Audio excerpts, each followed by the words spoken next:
Hey, welcome in, Florin. Welcome in, welcome in. We're gonna go ahead and get started here in just a minute.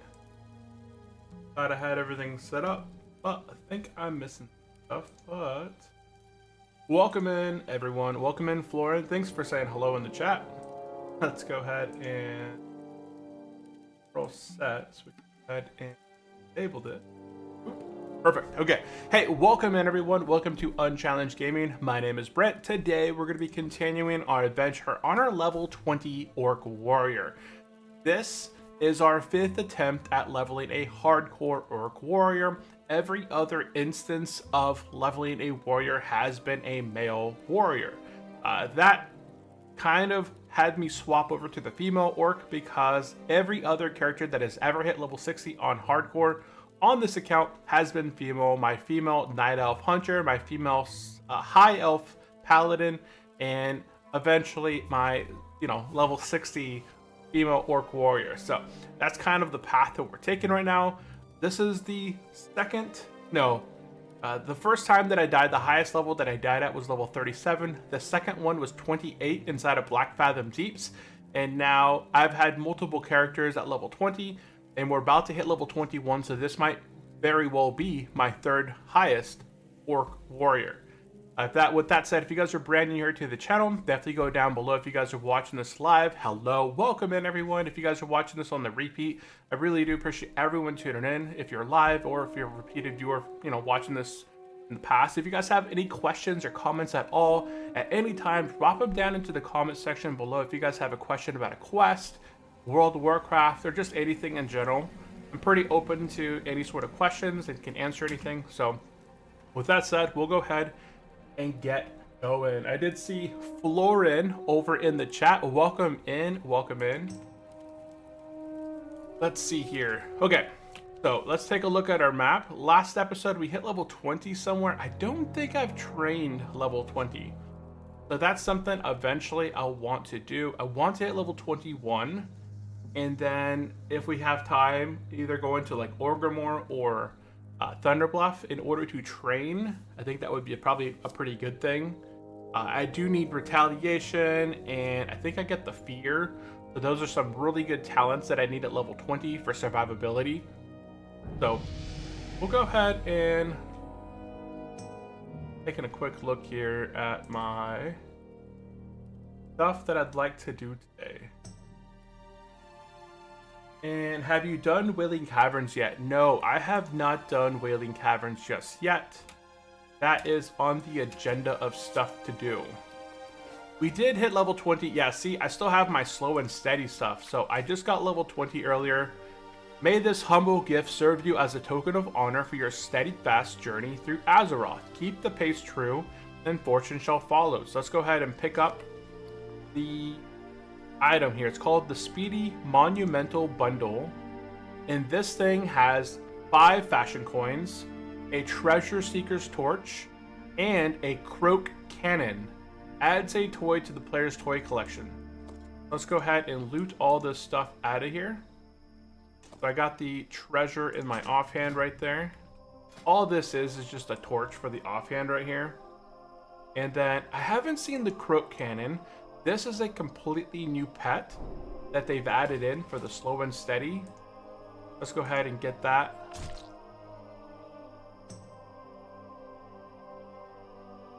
Oh, it's a toys. What the heck?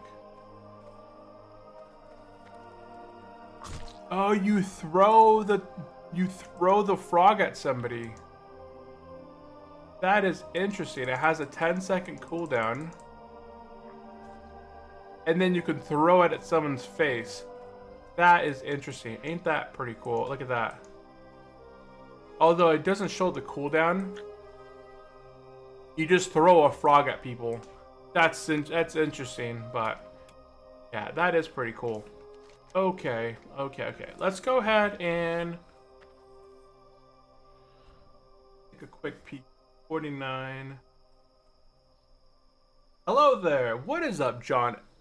What's up? Welcome into the stream, guys. I'm just taking a peek at kind of some of the stuff that I want to knock out today. Trying to see if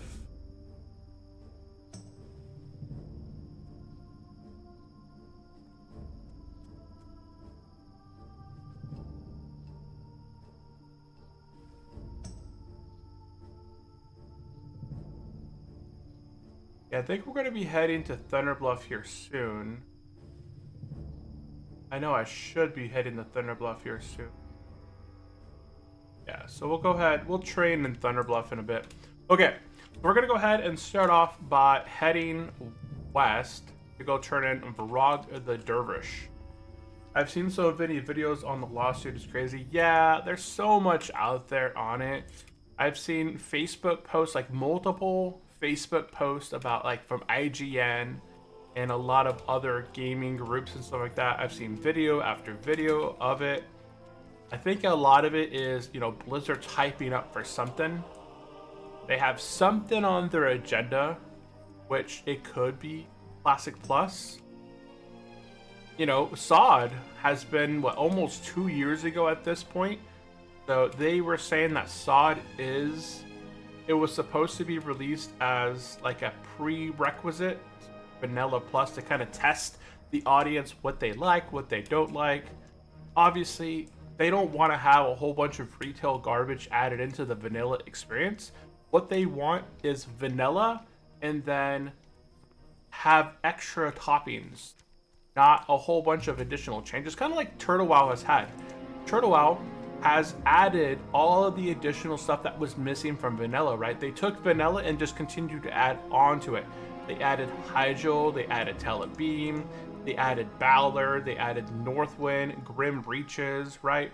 They added Lapidus Isle, Gilligim Isle. These were all areas that are already in the map, in the open world zones that, you know, they had continents, like the continent existed, or it was in the beta alpha phase of World of Warcraft. All they did was fix it up and put it into the game. We're gonna go ahead and head over here. We're gonna go ahead and turn in Varag the Dervish, and we're gonna go ahead and pick up Herzl Bloodmark. Now, this is a pretty nice ring. Sometimes you can get lucky, and somebody would have completed this guy over here. I'm pretty sure. Oh, no, I'm thinking of the one down south. I'm thinking of something else over here. It's an elite. Okay. Yeah, we're gonna go ahead and head south from here.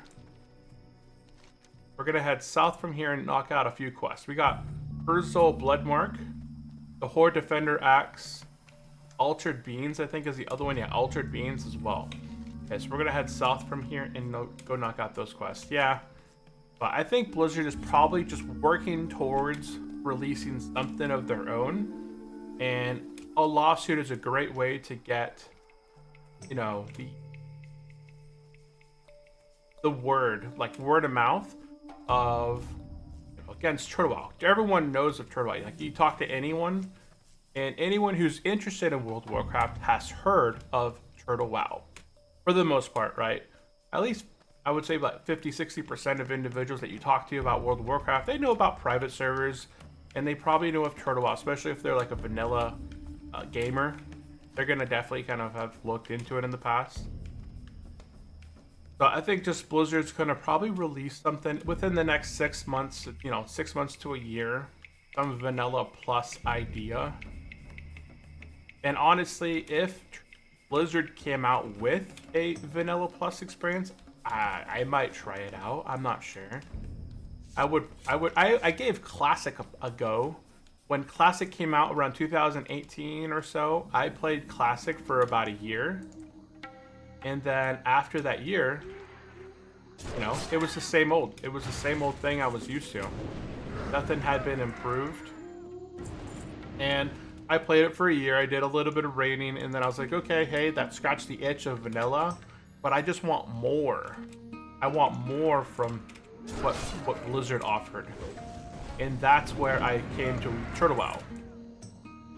So I've played, yeah, Blizzard's vanilla for about a year or so, and then I just went looking for something better, for something more, and that's how I came across Turtle WoW.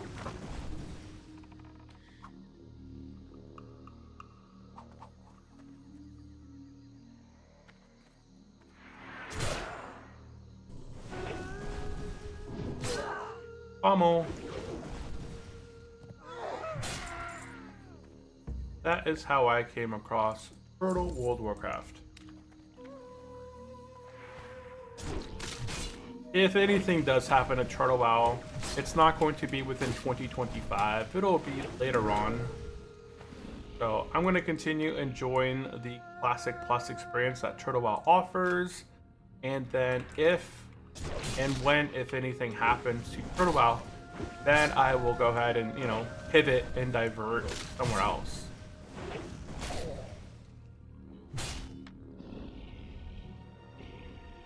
Go ahead and air. We'll go ahead and fight this guy down here. There's an air thingy down here. So we'll just hang out for here and see that. Air bubbles. We refilled all of our air by being down here. Then we'll go ahead and continue chugging along.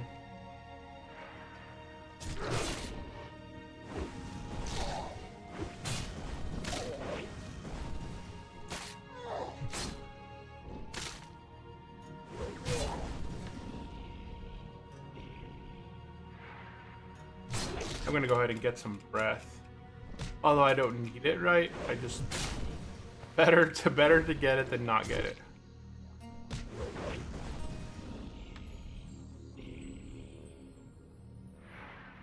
So right now, what we're working on is called the Altered Beans. This is a prerequisite for Wailing Caverns. So we had Florin ask the question earlier if I had been into Wailing Caverns yet.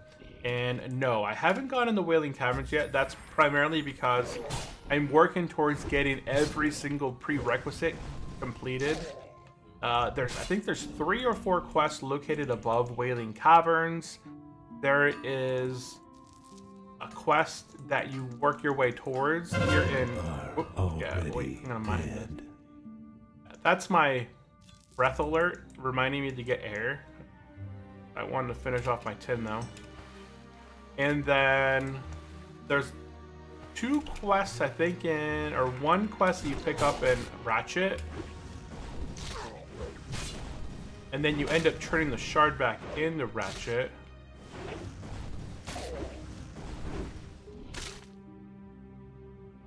Come on. There we go. Quest complete. Okay, so we finished off the Altered Beans quest. We're going to go ahead and move on to the Horde Defender Axe. We're going to go ahead and take out... Oh, I thought I pummeled them. There we go. We're going to go ahead and take out these Kogar guys. And eventually, we want to make our way over this way. There's a named mob over here that spawns. And he is for the quest called... If I can find it. Whoops. Ah, resisted that.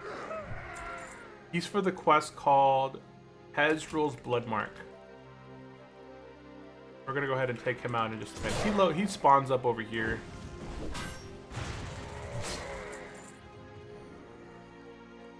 And he patrols.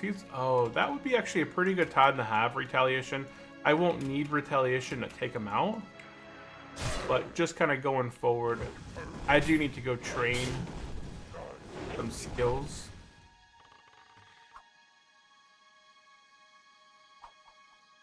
There we go.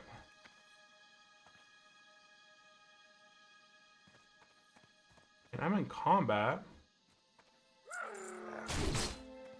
I don't know what I'm in combat from, but I was in combat. Yeah, like right now, I'm in combat right now. But I don't know what I'm in combat with.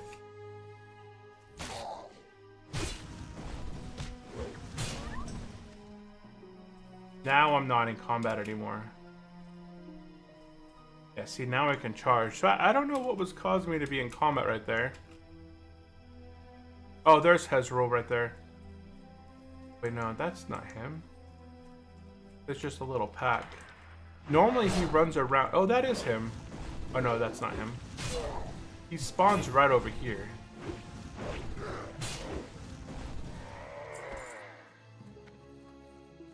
I'm going to go ahead and continue taking these guys out for the Horde Defender Axe. And then once we take him... Oh, yeah, here's where he spawns. You can see the red dot right there. So he spawns, like, right here then.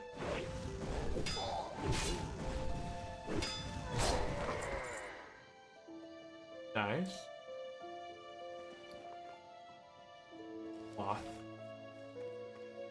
not a bad cloth item. Yeah. I'm not too worried about the lawsuit. I got a key. I got a Kolgar booty key.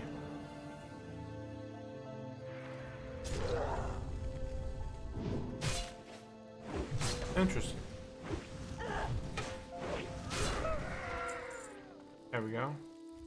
Surprisingly, I haven't got the Horde Defender axe to drop yet, which is interesting. Generally, what if I hover over a guy? It's a 5% drop chance. So I might have to fight up to like 20 of these guys to even get the item, potentially, if not more.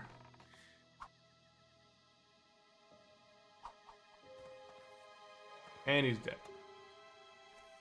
I'm a ranged warrior. You may not know this, but I am a ranged warrior. Okay, so we're looking for this guy to spawn. We're still kind of waiting for him to spawn in, though. I'm gonna go ahead and do a red dot. If I do a unit scan and look for, where is the quest? Oh, Hezrul. If I do a Hezrul. Who died? Level 44? Oh, 2 people died. 2 level 44s just died. Wow. Got taken out.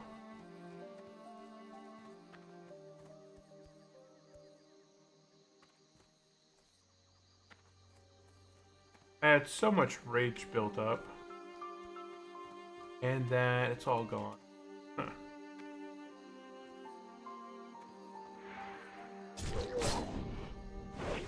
It's all good.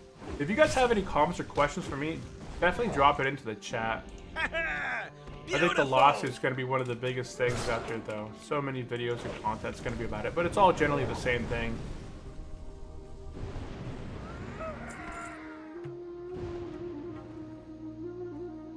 Come on, spawn in, man.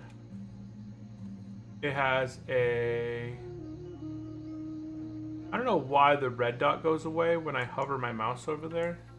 I'm trying to see what this guy's spawn rate is. I'm pretty sure it's about 6 minutes. Oh well, we're gonna go ahead and take this guy out. Then we'll come back for him.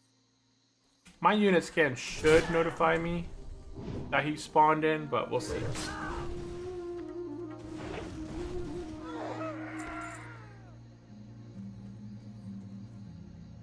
And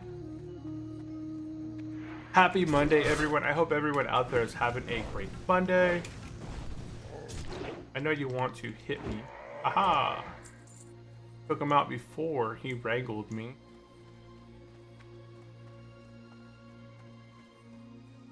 That's a Mauler. Oh, okay. So Maulers, the Marauders, have a 15% chance to drop, versus the other guys have like a 5% chance to drop.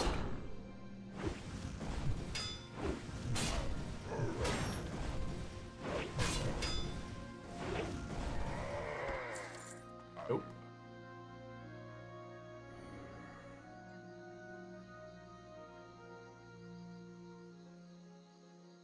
Dang, stuff is respawning so slow. I was planning on Ambershire this weekend just to kind of test it out and see all the quick respawns that are happening over there. Everything is respawning so fast over there.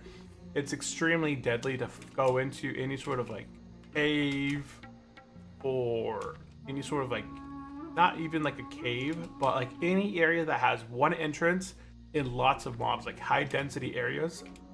It is extremely dangerous, as when you walk into these places that act as caves, like you're not going directly into a cave, but it acts as a single point of entry, then it can become really difficult to get out if you're the only one that ends up being in there, and stuff is respawning quickly back there.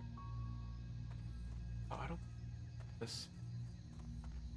I wonder if he's just out here patrolling. I'm gonna go ahead and get the higher ground here. Take a quick peek around. I wonder if maybe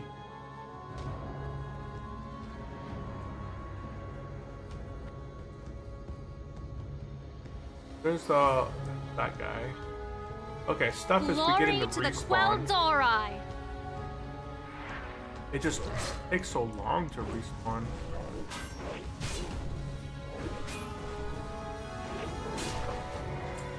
You died when I got you. Wait, is that him over there? That's him right there.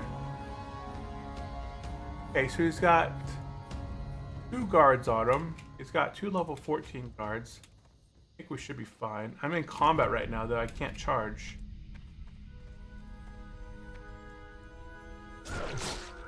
So something's got me in combat at the moment, where I'm not able to charge in. Go ahead and do a quick bandage. Now I can charge in. I'm gonna go ahead and give it a minute. Get this food buff going. It's only +2 stamina. But hey. Stamina is stamina. Okay, we're gonna go ahead and take out the blood mark guy first. And then work our way from there.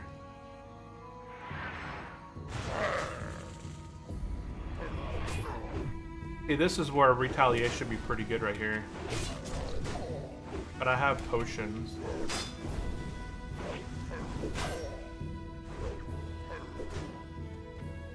You just get the bleed on him. There we go.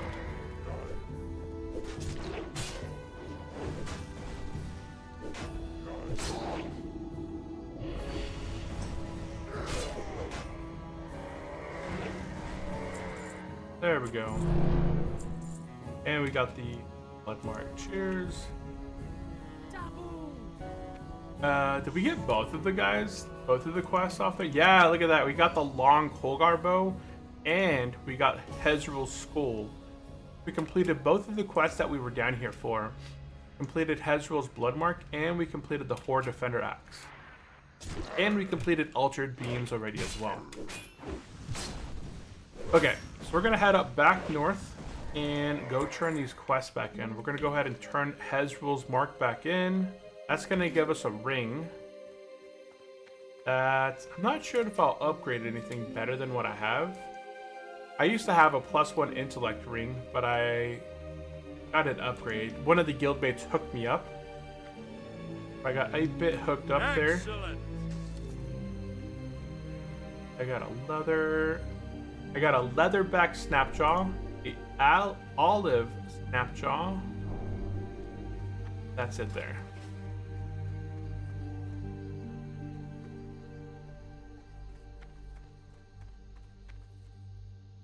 Do and BRD run in our paladin salvage gladiator.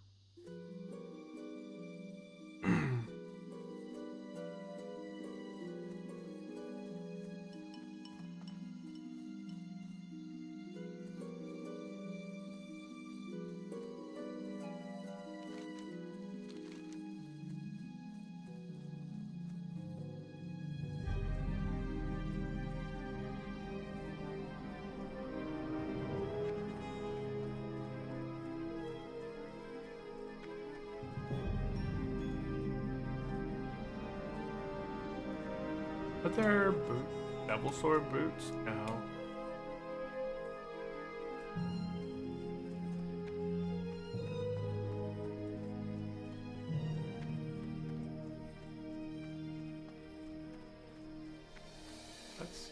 Okay, we're just headed up north right now, guys. We're going to go ahead and turn in the Hezrul's blood mark. And then after that, we'll go ahead and head back to Crossroads, and we should be level 21 by now.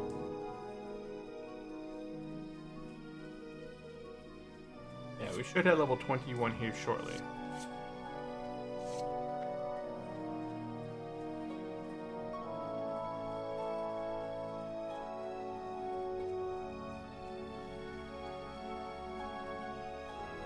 and slash TP Scorpid.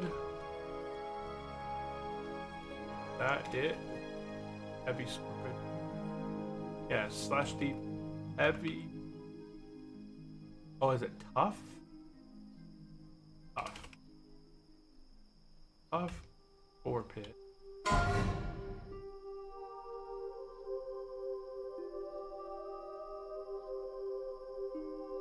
Again. Who died? Level 50 died to a Sand Fury Shadowhunter in ZF. Yeah. Dang. Level 50 mage, so they were probably popping. We're gonna go ahead and turn in Hezreel's Bloodmark. Ooh, are they fighting him over here? We'll go ahead and pick up the counterattack just to have it. It's not a necessary thing. If you have a chance over here to get this quest completed, then definitely knock it out. Just a Horde Defender over here. The Warrior 23. He's gonna try and take it. That's a hardcore character right there. I would be very cautious doing this quest at this level. If there's some softcore players over here doing this quest together, that's one thing.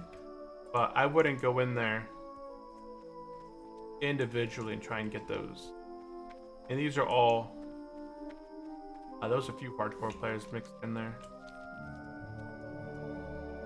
I'm not going to do that quest back there, but I was definitely taking a peek if they were doing it. Somebody was knocking it out or not.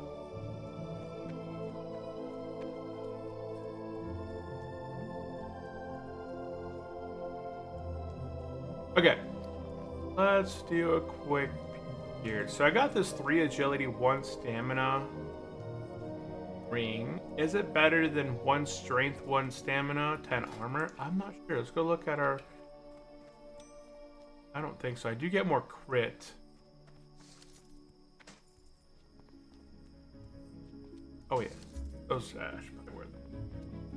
I go from 5% crit down to 4.73.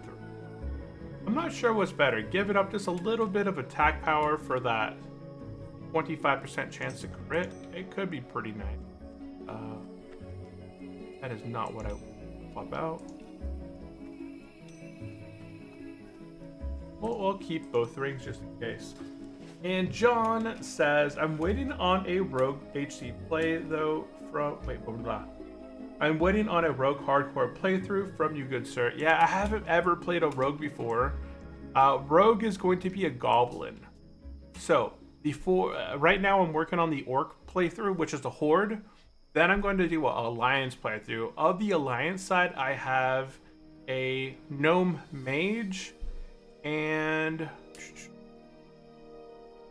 I think that's it for the Alliance side. Unless I choose to do a Human Rogue. So I guess I could, if I don't want to do a Goblin, I could do a Human Rogue. Because I don't have a Human. We're going to go ahead and turn in the Horde Defender Axe Part 3 and pick up Horde Defender Axe Part 4.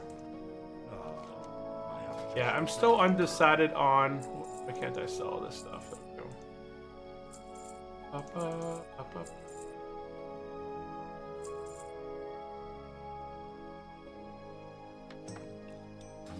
Yeah, I'm still undecided whether I want to roll a Human Rogue or a Goblin Rogue. Down south a bit.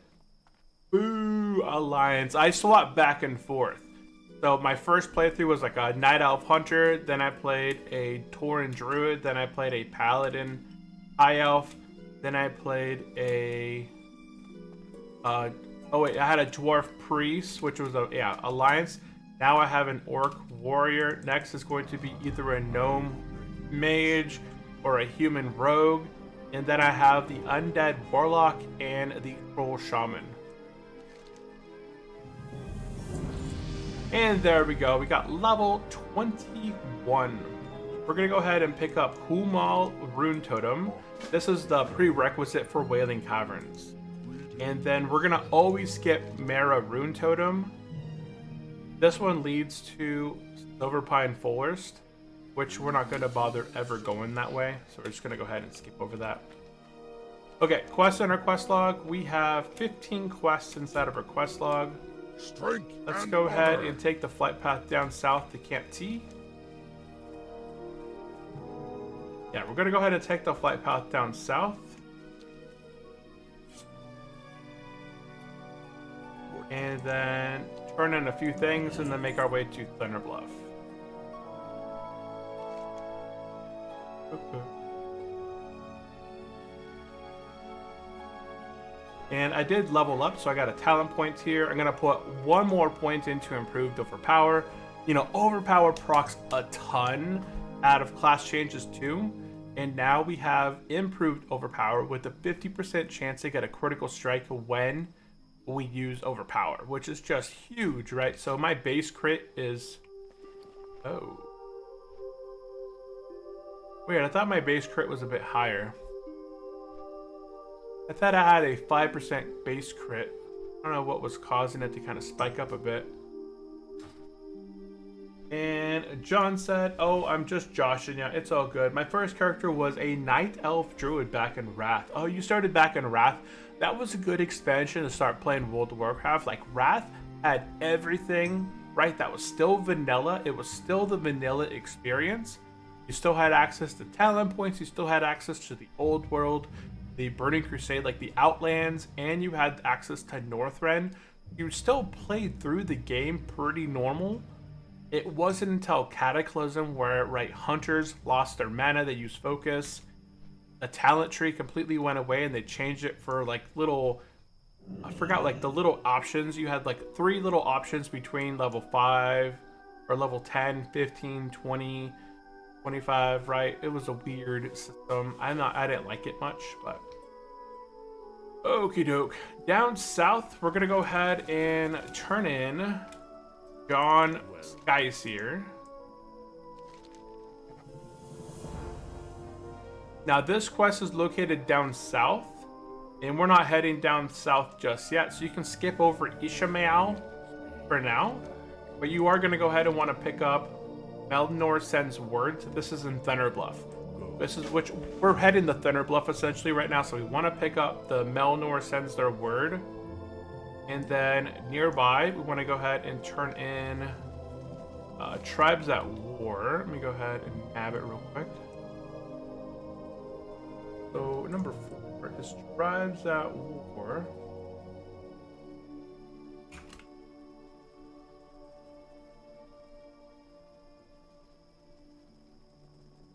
Tribes at War.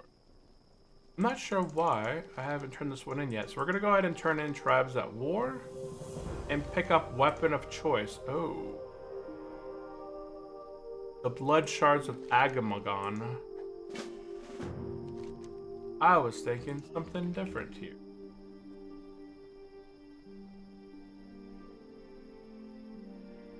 Oh, I see. Here, I see.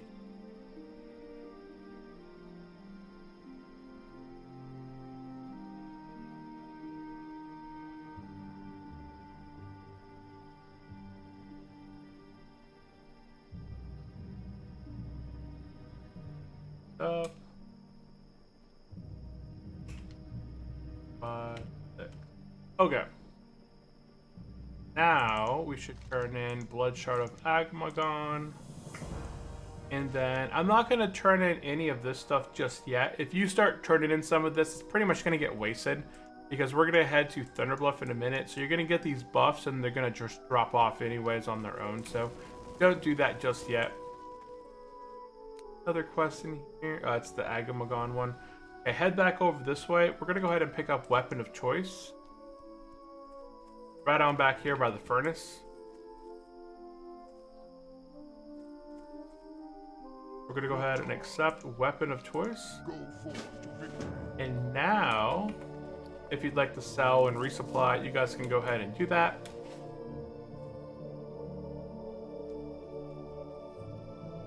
And we're going to go ahead and make our way to Thunderbluff. So talk to the flight path guy and head over to Thunderbluff. And John says, yes, the 3.35 client is so much smoother in my opinion. I do like the old world compared to Cataclysm. Yeah, I enjoyed the old world versus Cataclysm. It wasn't like I played through Cataclysm and then I played through Miss of Pandaria, and then I completely stopped playing after that.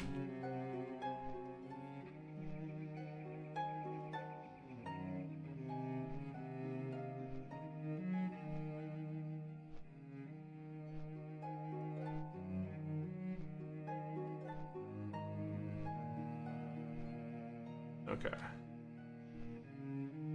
Owatanka.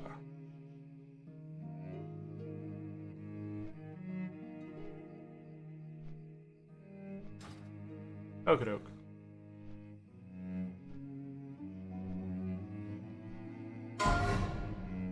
Level 50 died because of natural causes in ZF. Oh boy. F. What is a natural cause inside of ZF, like Zofrak?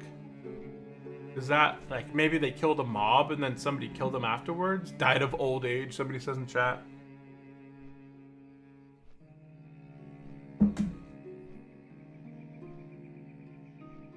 Yeah, heart attack, guys, heart attack.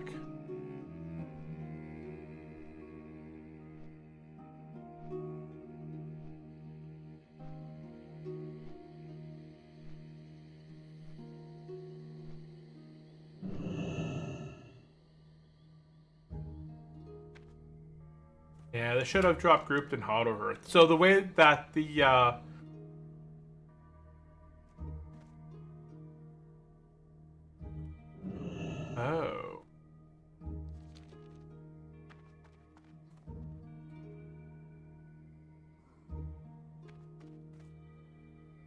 Okay, guys, we're now in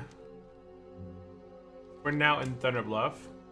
Is there anywhere you can die from fall damage in ZF? Not as hardcore. Not as a hardcore player, because you take so minimal damage from fall damage that there's no place inside of ZF that you could actually die from fall damage as a hardcore player. We're gonna go pick up Ashenvale Hunt. I'm not sure if I can pick it up here or if I have to head to Ogrimmar to do this. So I'm pretty sure I should be able to pick it up from the innkeeper over here. So let's go ahead and make our way to the innkeeper. We're going to be making our way to Ashenvale. I'm pretty sure I've been here before and I've already trained everything, but really quickly, I'm going to go ahead and talk to... Oh, wait, it's right here. How may I aid? Okay, I am able to get it from Bluff Runner Windstrider. Okay, we're going to go ahead and pick up the Ashenvale Hunt. Perfect. That worked out really nicely right there.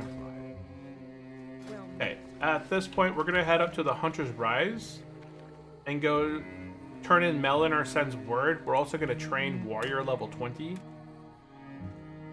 And Buzztronic said, are you concerned with the recent news? No, not so much. I'm not too concerned over it. I feel like Blizzard does this often with a lot of private servers, and there's not a whole lot that we can do as an individual. I enjoyed TurtleWoW, and I think TurtleWoW will be here for a long time. They've gone through issues like this in the past.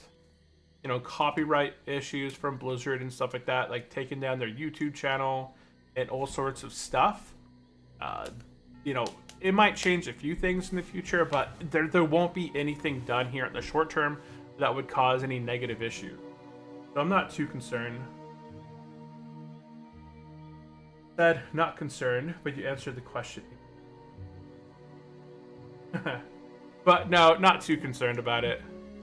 There's been a ton of videos on the topic. Like, once you watch one video on it, you don't need to watch them all because they're all regurgitating the exact same information that Blizzard sued TurtleWoW. They're targeting specific individuals all over the world.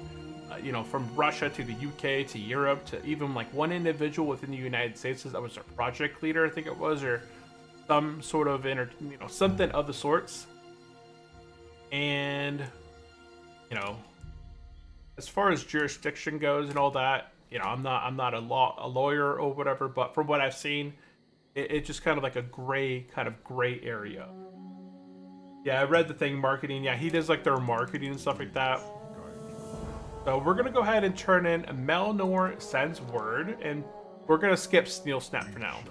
Yeah, we don't need Steel Snap. That's a level 30 quest in Thousand Needles. So having it in our quest log is just not needed. We'll come back for that in the future. We're gonna go ahead and pick up Speak with Ruga.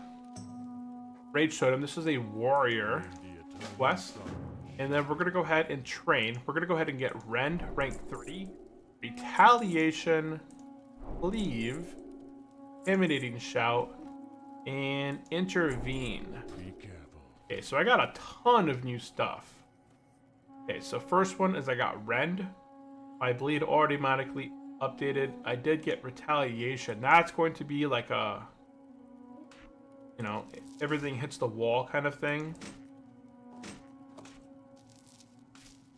I'm gonna go ahead and put that on my bars. What else did we get? We got Cleave. I think that's my, yeah, Shift rollback is my Cleave. Intimidating Shout. I'm gonna put that next to my Retaliation. And then I did get Intervene, which is over here, I'm pretty sure. Yeah, I've never found a great time to use. Run at a high speed towards a party member, intercepting the next melee or ranged attack made against them. Yeah, I haven't been really good at interviewing. I thought I made a macro for it, but, you know, it's not as useful as I'd like. Okie doke. Now that we've trained Warrior, we're going to go ahead and head over to the Elder Rise and turn in Humil Rune Totem. So now we're heading to the Elder Rise. Dang, level 50 died in Storming because of natural causes. Yeah, the level 50, like, these guys are taking themselves out.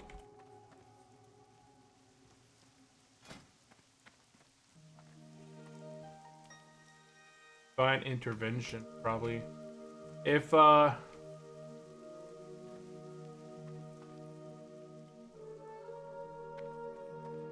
pretty sure the Paladin did Divine Intervention, because if he drowned, it'd be a different drown event.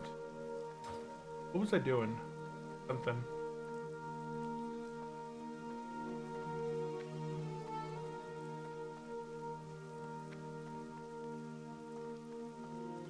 In here, in the big tent.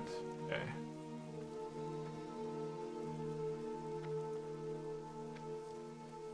In the big tent, in the back. We're going to go ahead and do Humo Rune Totem, and this is the quest that leads to the Wailing Caverns, like the last one. Oh wait, I have to turn it in somewhere? Oh yeah, right here. And this leads to the Leader of the Fang quest. Check out this weapon, although I have a pretty good weapon now. I got hooked up with a super nice weapon. My guildmate hooked me up with the Duskbringer, which is going to help a ton. At least to level 30. It's going to be super beneficial. Okie doke. Now that I have that quest, we're going to head over to the Spirit Rise. If you guys are a druid, I think there's a quest over here, something of the sort. So you have to turn in Power over Poison. I have that in my notes from my druid playthrough. And then you're going to head to the Spirit Rise. Spirit Rise.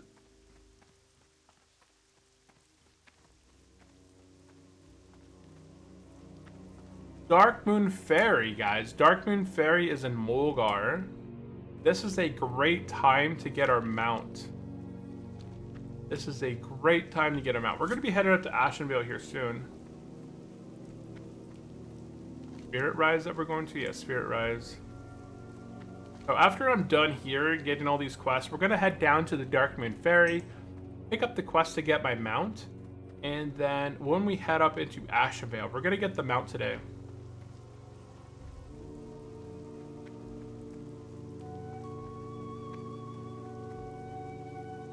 So down south, down into this cave down here, we're gonna go ahead and turn in the Horde Defender Axe Part 4. Now this is your guys'... What is that? Oh, Ghost Wolf. Oh, okay, so there's like a Ghost Wolf mob down there in the valley. Yeah, that's cool. I think the White Wolf is kind of like a rare skin. That's interesting.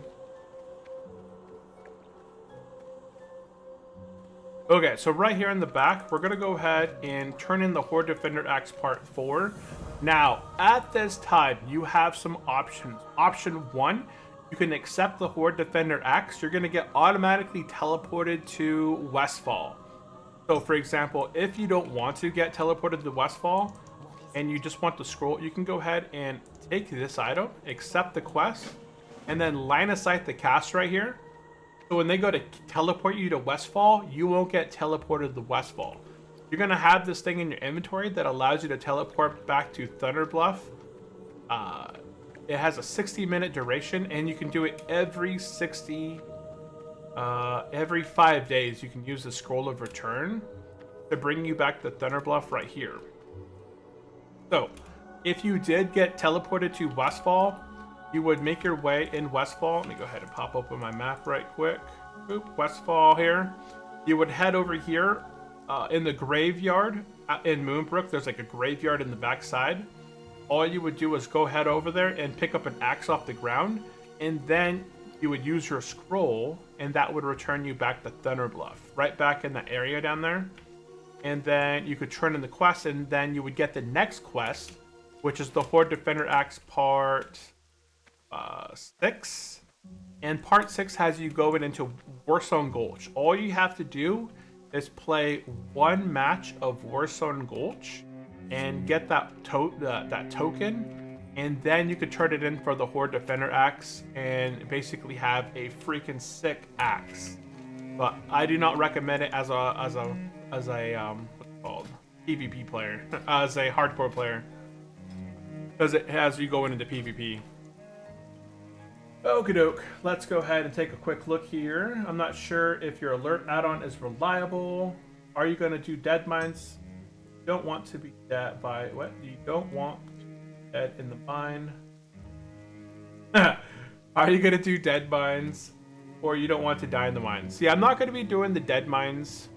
It's a long ways away, and there's not a lot of beneficial stuff for me in the dead mines. Oftentimes, a lot of the dungeons, they really kind of take you off course. They take you off course, and they're not that great. So I'm not going to be heading to what's it called? Dead mines. The next dungeon that I'll be doing is called the Wailing Caverns, and I'll be probably doing that right around 22, 23.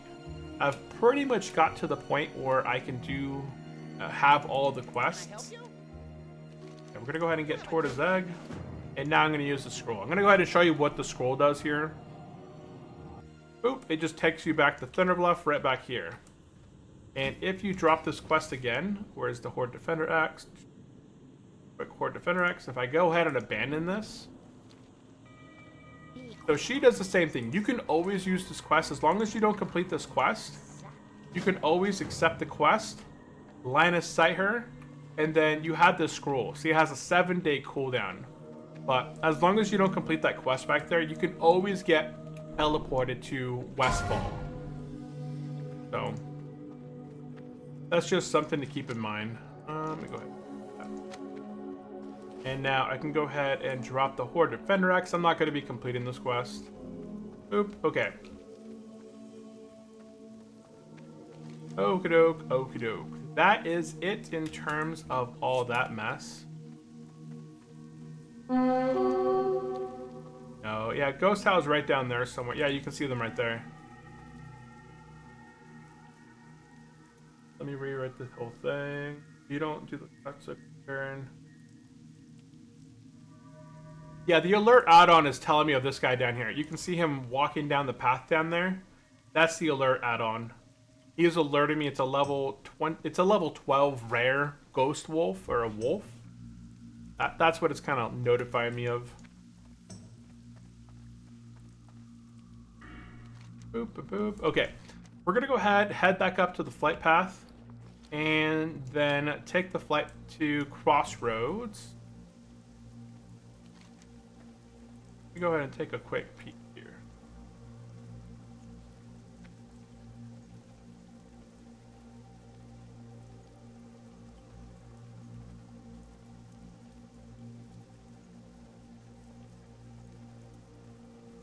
Oh, yeah, if I don't do Ashenvale right now, then we're gonna go ahead and head up into Ashenvale and do the Tortoise Egg quest, guys. I'm gonna go get my mount right now. Dang, I should have saved the scroll. I should have saved the scroll, but that's bad on me. My Hearthstone is Crossroads, so real quickly, let's go ahead. And I jumped the wrong way, didn't I? Yes, I did.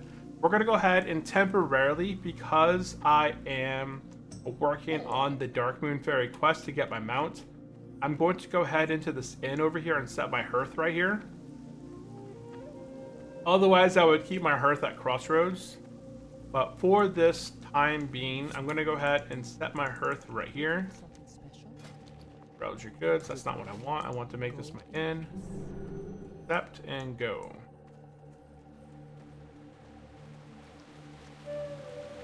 Okie doke. Now, my Hearthstone is off cooldown, so I can return to Thunderbluff. We're gonna head to Crossroads. We're gonna head up north in Ashenvale, and then we're gonna head west to the coast and knock out the quest called Tortoise Egg, and we're gonna get our mount. We're level 21 and gonna get our mount. Okay, so go ahead to Crossroads. And there is a cookie quest that gives you the pirate hat. Yeah, I don't know if it has any stats, but there is a cookie quest down here in Westfall. So if you pull up Westfall, oh my goodness. Yes. Yeah, in Westfall at the lighthouse, there's a quest that leads to a cookie. It's one of these three down there. The Coast Isn't Clear, the Coast Menace, or the Keeper of the Flame. One of them leads to the cookie, or maybe it's food for the sailing. But this one, you pick it up, it's a book, and then it leads down here. And then, you know, the Coastal Menace, you knock out the one name mob down here. The Coast Isn't Clear, you take out all the Murlocs along here, like the Warriors and something else. You turn in all this stuff, and you have a cookie quest that comes up afterwards. And then you take out cookie, you get a pirate hat. I don't know if it has any stats or not. Once I get to level 25, I should be able to get this reputation helm from Oprimar. Let's go to collections of reputations, and then head to Oprimar. And I'll be picking up this helmet right here. Once I hit level 25, I'll have the 6 stamina, 9 stamina, 6 strength, 162 armor helmet. It's not the best, but hey, it's better than nothing.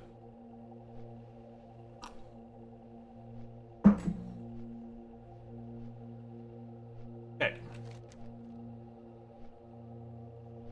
Get rid of that.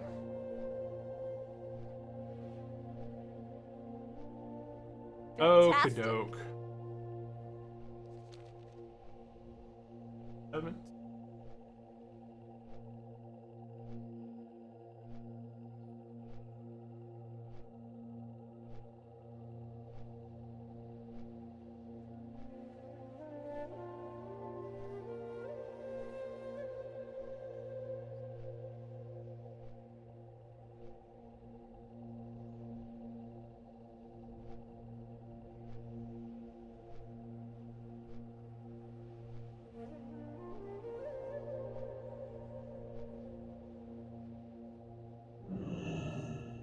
Okay, now that we've arrived in the crossroads, we're gonna go ahead and head up north. Head up north. And victory! Can I talk to one of these things? For 50 copper, is it faster than my walking speed? I have no idea. It's a 5-minute. Oh, my speed is increased by 40%. So this is actually a pretty good thing. It lasts me 5 minutes. I'm not sure how far I can get into Ashenvale, but right now you can already see that I'm already gaining on these guys. So this could be a pretty good way. I'm gonna see how far 5 minutes will take me. If I can get up into Ashenvale and then kind of all the way, you know, midway there, that'd be pretty nice.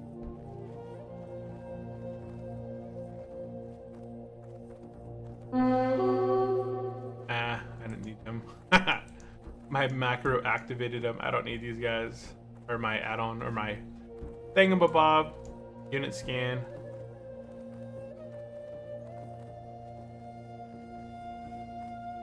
And yeah, if you have any specific questions, definitely drop them into the chat. I don't plan on doing dead mines. There's, I think, like, I guess there are, what, 2 or 3 quests for the Horde. There's the cookie quest. There is some other quests, like the... I forgot where it's at. There's some other quest for the dead mines that I've seen on the Horde side. I'm just not familiar with where it's at.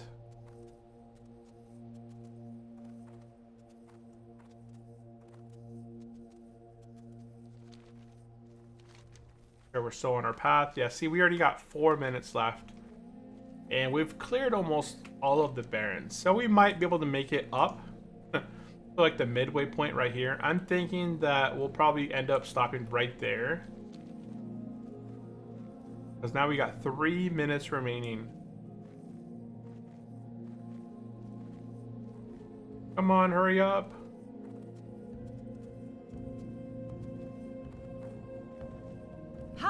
An old, grumpy, and possibly retired twice, goes forward when bribed, sometimes sideways.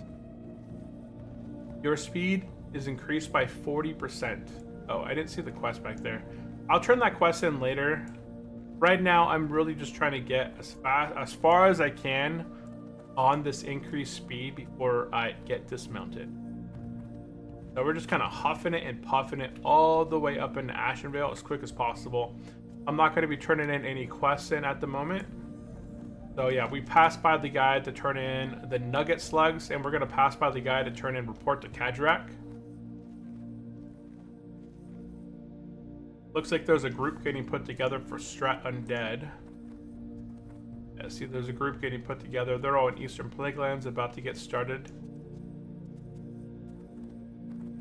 I would love to do me some Strat Undead, but I got to get me to level 6. And want a guard with you? Nah, it's not that. I've done this route before at level 18. So I know how to get up here pretty easy. You know, I did this entire thing at level 18 multiple times. There's a grave right there. Level 20 died right there. Probably did that guy right there. He probably aggroed him. And then, I'm not sure if that guy roots. But if it does root, yeah, that could definitely take you out. This guy right here on the right-hand side, Toric. He has the next best weapon that you can get. If you don't get like a blue item. And if you're just kind of doing the quest for weapon upgrades. This is the first weapon you could get that was pretty good. The next one was the Zulver Axe, which is a 13.1. The next increase in weapons. Awesome. Yeah, see that? I said that this is going to be where I get to. I have 30 seconds remaining. I'm actually going to get a little bit further than what I thought initially. I have 25 seconds. So I thought I was going to get right here. I'm actually probably going to get right there. I got 15 seconds to go on this thing.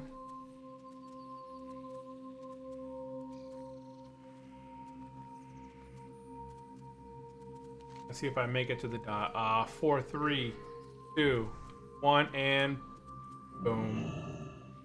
Dismounted. I feel like I still kind of kept some of my speed. I don't know. Maybe just in my head. I'll go there too. Get my mount.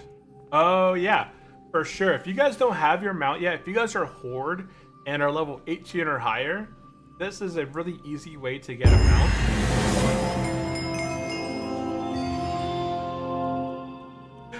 The announcement scared the heck out of me. Hey, welcome in, crew Andy Moon. Hey, welcome into the Unchallenged crew. The subscribe notification scared the heck out of me. I think I got it turned up a little bit too high on my headphones. That scared the heck out of me. But welcome in, guys. If you guys are brand new here to the channel, we play hardcore World of Warcraft. Right now, we're leveling a level 21 Orc Warrior, and we're making our way. We have this quest. Friend in Glenshire. Why do I have this quest? I'm never gonna go to Glenshire. Let's see here. We picked up this quest at the Darkmoon Ferry because we're Horde. Didn't get the flight path. No, I didn't get the flight path over in Splinter Tree. I was on that mount, and I really just want to get over here. So I'm going to head over here to Zoran Strand. I'll get the mount over that way. So over here, I'm just going to head up north and around Astronar and go from there.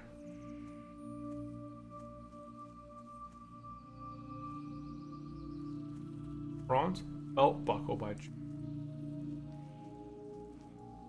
Hey, it's Travelers. I haven't seen a Travelers guy in a while. Their guild base is really close to our guild base.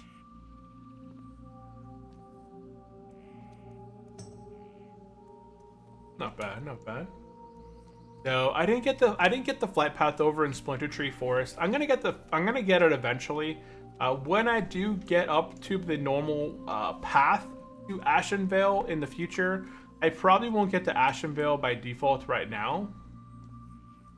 Right now, I'm going to be getting the over here. I'm gonna go ahead and get Tortoise Egg, get the flight path, and then hearth back to Thunderbluff, and then turn the quest in to get Tortoise Egg turned in, and then I'll get my mount at level 21. And then I'm going to head back up to the flight path, fly back to the crossroads, and then run west into Stone Talon Mountain. Dang! F, big F, big F. Big F, level 53, Grey Saber died to the Vile Branch Berserker. So this guy is doing the Elite Quest up in Hinterlands. I'm not sure if he was tanking it for the group. Because those Berserkers, I'm pretty sure the Berserkers are the elite that are located up top. And he didn't get the heal. Oh, wait, okay. I'm in Astronaut. Okay, I gotta stop. I gotta pay attention here. Yeah, so right here, when you start seeing the bridge in Astronaut, don't go beyond here because there's guards that will actually kind of see you. And they're range and melee guards. So you're going to take this path to the right. A lot of people like to do the left around Astronaut. Don't do that. There's so many mobs like spiders and bears and all sorts of stuff that way. If you just take this little north path through here, there's only 2 mobs that spawn over this way. One is a quest mob that is not that difficult. Like, he just kind of in like one of the camps. And then the other one is Spider. But we'll see him in a minute. I wonder what this guy's looking for. Oh, he's probably mining. Yeah, you can see there's some copper vein over that way. That guy's probably here in Silverpine mining, either looking for silver or copper, maybe even tin. So there's a level 35 died in Valor. Not even anything good in Valor. Not even anything.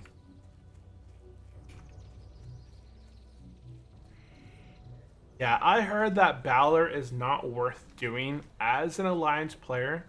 There's not much gear you actually get from the zone.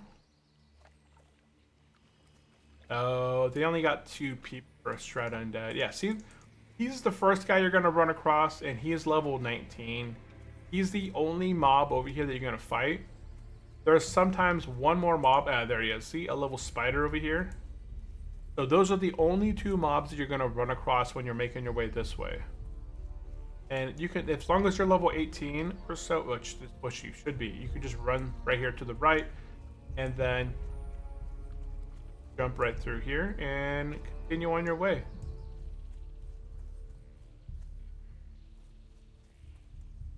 Do that. Oop. Easy peasy. Easy peasy. Hey, buddy. Good luck out there. Stay safe. Hey, hey.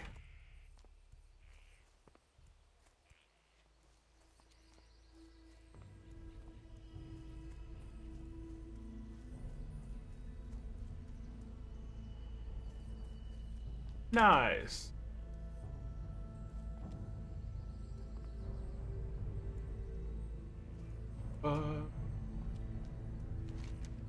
Yeah, we're just making our way to the west coast, and it's pretty much all downhill from here. There's not very many mobs anymore on the road over this way, so you'll be pretty much good. Dang, 2 level 12s died to a level 16.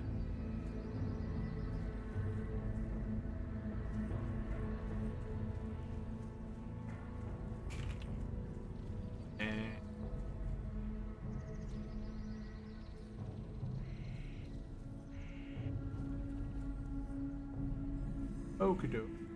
And up. Make sure I'm not missing any messages. If you guys have any comments, questions, or anything, just drop it into the chat. It could be about World of Warcraft. It could be about WoW, hardcore, you know, real life. If you guys are interested in talking about that. Hey, Theocritin. I'm a horde. Poor guy. He tried to buff me, I could tell. I saw he got off his mount to buff, but Horde and Alliance cannot interact unless they are partied. Yeah, it is. Those high elves started to respawn so fast. Ah, dang. Okay, so once you make your way into here, you can see the path right here. There's only going to be like potentially like 1, maybe 2 wolves potentially on the path. But as long as you follow this little path, or even kind of follow it along through here. There's nothing stealth through here, so you don't have to worry about any of that. And all we're going to do is make our way to the west coast. West coast? We're headed over to Cali right now, guys. You can tell it's Cali because of all the... I tried to buff you, apparently not possible without being in grip.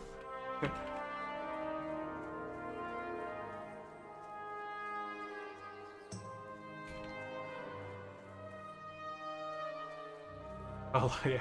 Alliance cannot buff you. Like Horde and Alliance, they can interact while they're in a party, but if they're not in a party together, Horde and Alliance cannot interact and buff each other. You can't even inspect each other's gear or buff each other. You have to party up in order to inspect or buff. All this talk about Pete, and now we are friends. Peace and harmony, Alliance and Horde. Looking for 2 more DPS Wailing Caverns. Oh man. Oh man. I would love to do some Wailing Cavern. I charge at this. Okay, we have officially made it to the west coast. We're gonna go ahead and take out, ooh, a 10. That is 10. That 10. That's my 10. Get this 10. It gives me skill up, so I'm going to go ahead and nab this 10 real quick.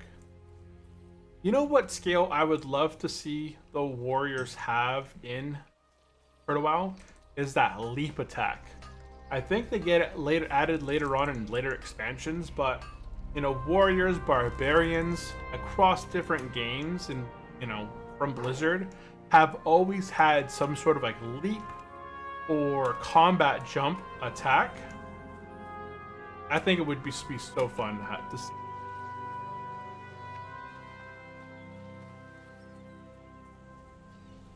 Oops, I closed my Twitch. Oop, Twitch, bring it back up. I don't know how I managed to close it. close it. Oh, I can still hear myself. Oop, there we go.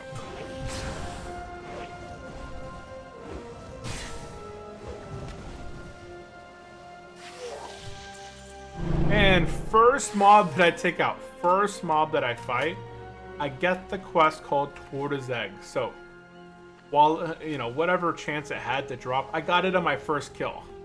So, once we have Tortoise Egg, and we completed the quest called Tortoise Egg, I'm going to go ahead and make my way over here to Zoram Strand.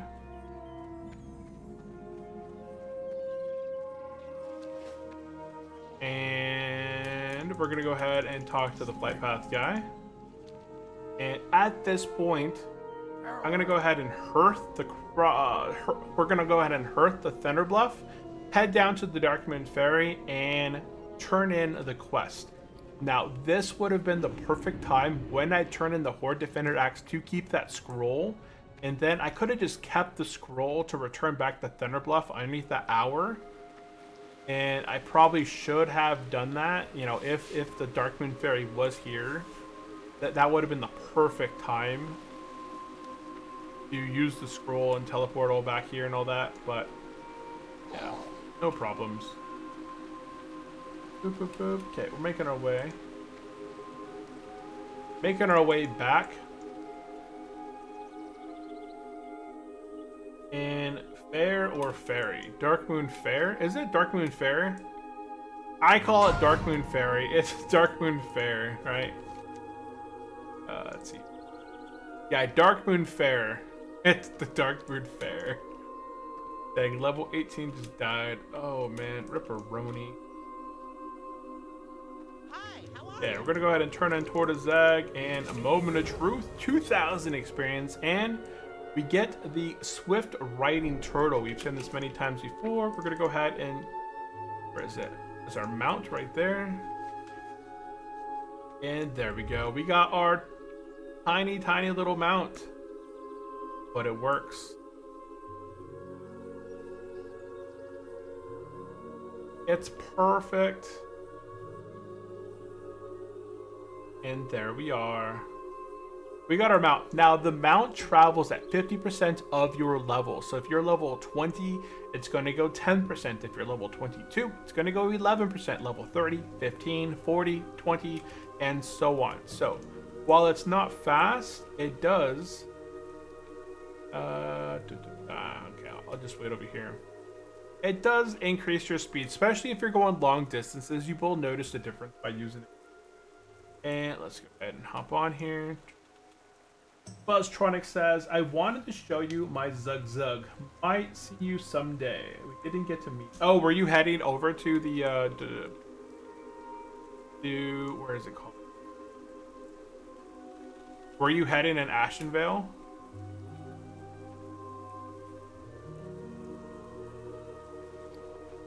Yeah, I'm gonna get my mount. Oh, you're okay. Yeah, just be safe. If you do the exact same path that I did, you'll have no problem getting your mount. Yeah, I didn't run into a single mob while I was heading that way. So just be careful. I don't know if you're if you are hardcore or not, but I went to the right of the right. Yeah, okay. You went to the right of Astronar. Yeah, smart. Most people go to the left, and you have to fight so much down. If you head to the left side, you have to fight so much stuff down that way, so don't ever bother. Yeah, I think the spider was level 21 or so.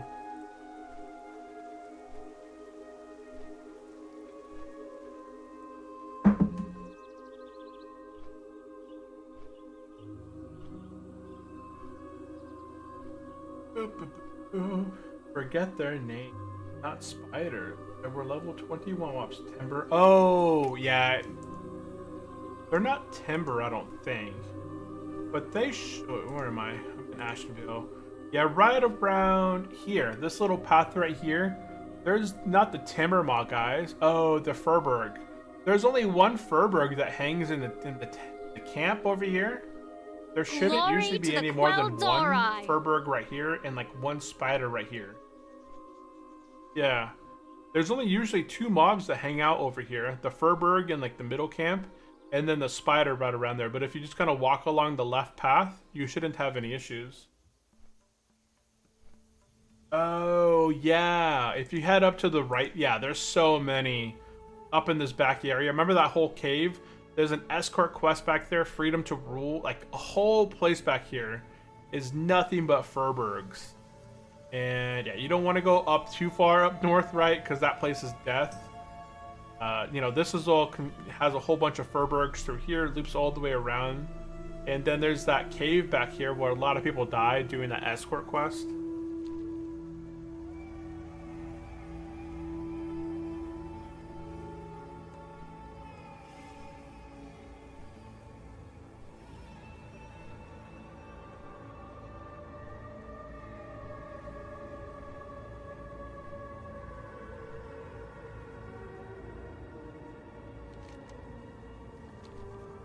My chair.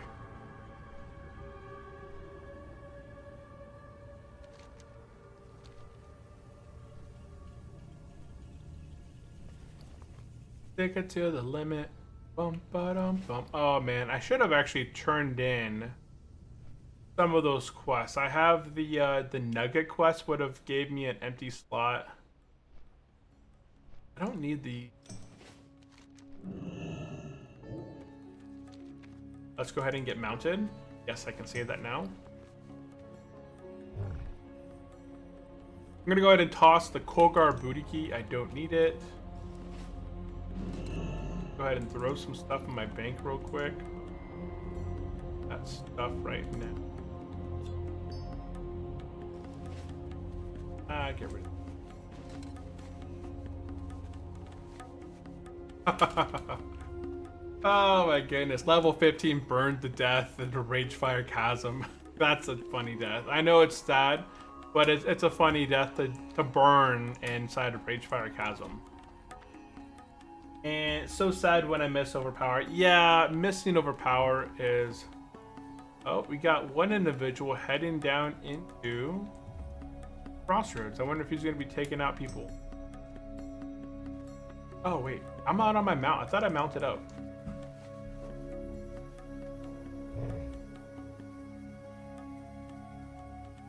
We'll fell in lava.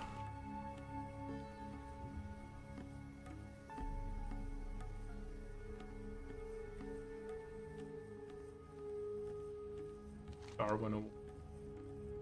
Okie doke. Guys, we are going to be heading west into Stone Talon Mountain.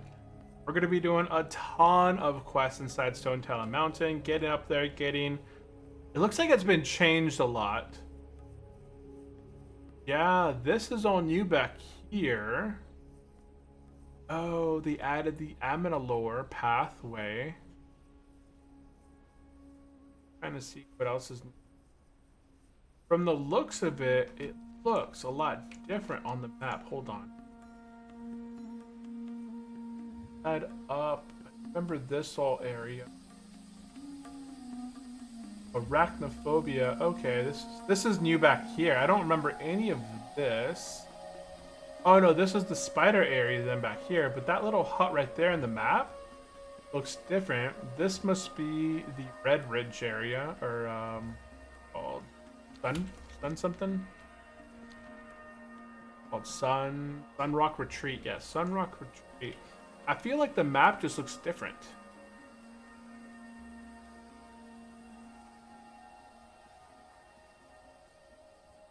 Yeah, I know this looks different up here. I don't know why, but when looking at Stone Talon Mountain, it just looks different to me right now. But we'll see if it's actually been changed or if it's just in my head and I'm going crazy. But we'll see. Either way. Either way. What level are you, Bustronic? Circaboost. I haven't seen him log on in a while. I don't know. I haven't seen Circaboost. Oh, you're level 19? Oh, yeah. You should have no problem. Dr. Fuzzyballs. Why, he's just... Final Priest. I haven't seen Final in a long time. Final Boss. He was on Twitch for a while. Hopefully everything's good with him. RFK Healer. This guy got to level 60 before. and then died, recreated his character, and then I haven't seen him play again. Garnak, yeah, he's Zorg is back. He's been on Twitch. He joined me, I think, last stream.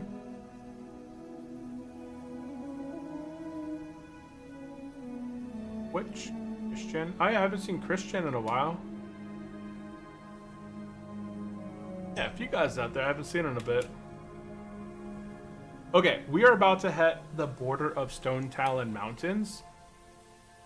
When we go ahead and head into Stone Talon Mountains, we have 15 quests on our quest log, some of which probably don't need right now, but we have.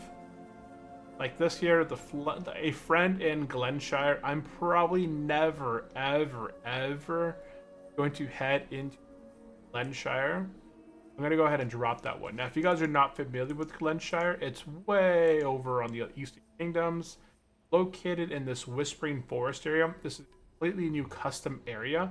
There is a flight path located back over this way, but at my level, it just doesn't make sense to head from the Barrens over this way. Like, the Barrens already gives you so much experience that unless you're really looking for, you know, that new content, it's probably not worth it. So we have 14 quests on our quest log. We're gonna go ahead and pick up the Goblin Invaders and Kaya's Alive. If you haven't done the Kaya escort yet, you guys can knock that one out here in just a minute. You'll have the opportunity to knock that out. Make your way to the left over here. There's going to be a path over here on the left hand side. This is going to speed up the process to get the little area that we're going to be heading to turn in the letter to Jinzil a little bit faster. Or even do the Kaya quest. The Kaya quest is located in that hut right there. And that left hut, if you guys would like, knock out that quest first. And then once you knock it out, you know, you go there first, knock it out, and then head back, turn it in, pick up the Goblin, the Kaya's Alive quest. And then you can follow along on this path that I'm doing right now. All we're going to go ahead and do is follow this road back here, and it's going to take us to the Akalajen village right here over this little mountain right here. We basically have to kind of jump over.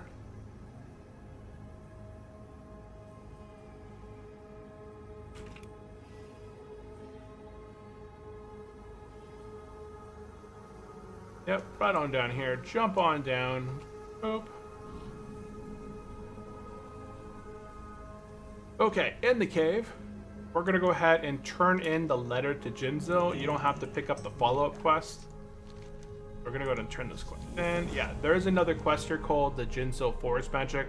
We're not going to be heading up all the way up north in Stone Talon Mountain. That place is a little bit difficult for us at level 21.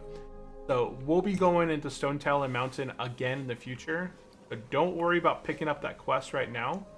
Over here on the way out on the left, you're going to go ahead and pick up the quest called Blood Feeders over here.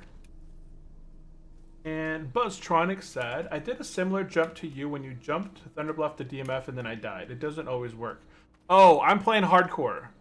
The reason I survived is because I'm hardcore.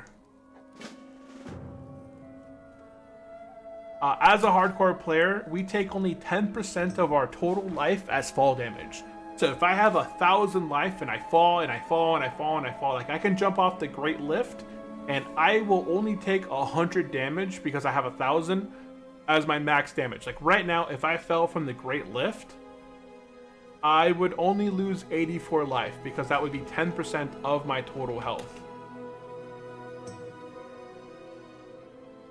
Oh, sometimes you don't get full damage at all. Yeah, sometimes you just have to charge. Yeah, we're gonna head up north now. Go ahead. Oh, I just saw some mining. Somebody must have got it.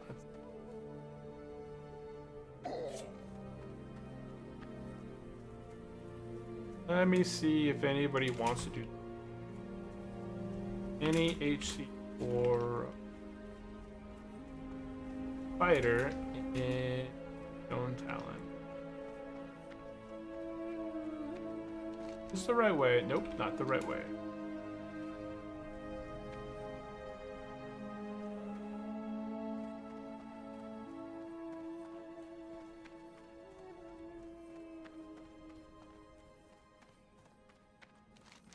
Okie doke. We're gonna go ahead and continue up north. Now, there's a quest up here called Arachnophobia. If you have a group that's 2 or more, you can probably take it out. Does Classic have that feature? Hold on one second. OC Beefy, hey, welcome into the stream. How are you doing today? And OC Beefy says, it's very much a good thing that Hardcore has fall damage protection. Yes, 100%. Does Classic have that feature? No, Classic does not have that feature. It kills so many people with stupid bugs. Back in Classic, people are falling through the grounds, they're falling through the Zeppelins, they're getting tricked. Oftentimes, shamans are applying that water walking on people before they jump off Zeppelins into water. Or, you know, there's so much garbage that goes on with Classic due to fall damage, right? Warlocks are summoning people to specific spots, saying for the ZG buff, but in reality, Warlocks are summoning people and then they fall off the cliff and then they die. They're summoning people to like these top areas where they can't get down without taking extreme fall damage. Or they're going onto the elevator and they miss the elevator by 1 smidge of a second and they just fall to their death. Playing Hardcore and Classic and not having that mechanic in that way fixed is such a dumb thing to not fix, because there's so many bugs that can happen with fall damage that are just completely out of your control. Like, as a warrior, I've charged at a character before and fell through the earth. So Arachnophobia is right here. Oh, they did change. They moved the map a little bit. Yeah, there was some changes on the map now that was changed. It's not too noticeable, but I can definitely tell. Okay, we're not going to be doing the Arachnophobia quest just yet. We're going to go ahead and work on the quest called Blood Feeders, though.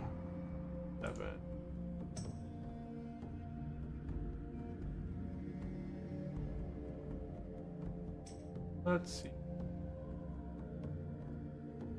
Strat Undead. Oh, they messaged me if I want to do Strat.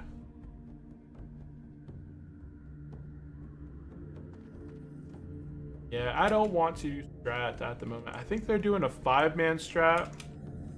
I'm not too keen on 5-man. I think my Druid might need Strat, but...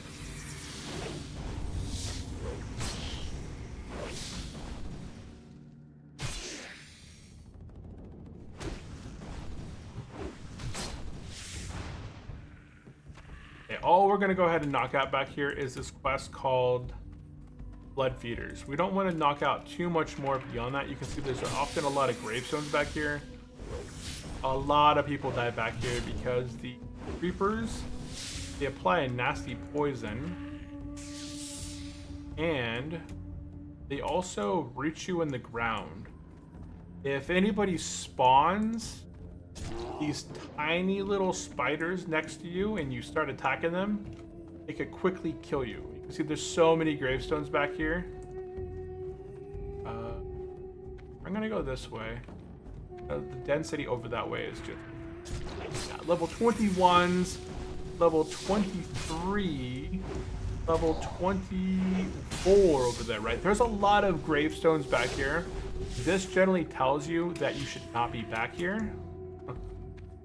And it is a smart thing not to be back here, honestly, but we're fine.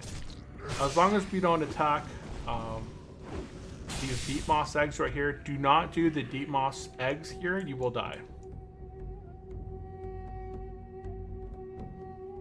Yeah, falling through the Undercity lift is super dumb. The spiders also hit like trucks. Yes, the deep moss matriarches. This is why you never ever do the deep moss spider egg quest here. You will die. There's nothing that you can do to survive this area if you pull a deep moss matriarch.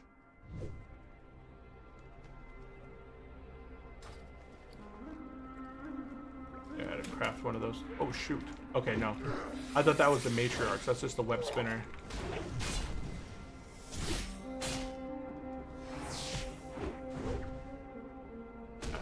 It's just the web spinner. Web spinners are not that deadly. They will root you in place, like I said. They'll root you in place for, I think, 15 to 10 seconds. Overall, they're not too deadly. I'm gonna go ahead and get my weapon here. The only quest that we're working on back here is the feeders. We're not doing anything else back here. If you try and take out these deep moss spider eggs, they'll spawn little baby critters and you will die. I just want to make that very clear to people out there that are watching and end up doing this quest later. You will die if you do that quest back here. I soloed this on my enhancement shaman. It was rough going. Oh, this specific quest with the blood feeders, or the deep moss spider egg quest.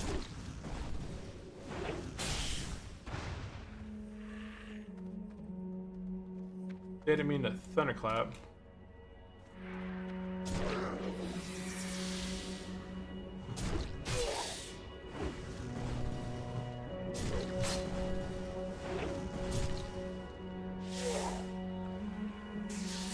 Spider ego. That's a new.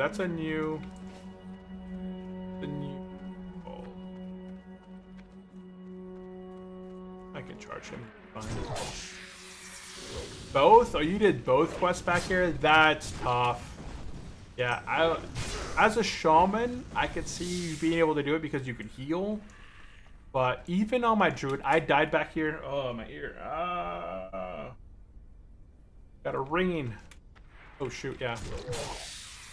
On my druid, I was back here. I think I was level 24 on my druid when I died back here. And it was I was doing the deep moss spider egg quest. And that's when I first learned, do not do this quest back here, because the little guys will root you, and the matriarches, they do so much damage. Even while I was in bear form, I was getting chunked out like 200 damage at a time. They were doing chunks of damage to me. It was sickening how much damage I got, how much damage they did to me. I think I'm fine. Yeah, these guys are low enough level that I'm not gonna pull crazy amount of aggro. I forgot what the level the ones are called that you want to be aware of. But I just know that the ones that I want to be cautious of are level 14, or they're grays essentially, like level 13 or 14. But if you take them down to 50%, they spawn the matriarch. So that's all I'm doing right now, just kind of being super cautious of which ones I'm fighting. And there's that. Oh, that's not the boss back there. Where's the boss at? Self-healing, Earthbind Totem, Frost Shock were key parts. Yeah, I don't have all that. I basically just have death. I have attempt to run, get rooted, and die. That's my gaming playthrough right there. I need some creeper. Okay.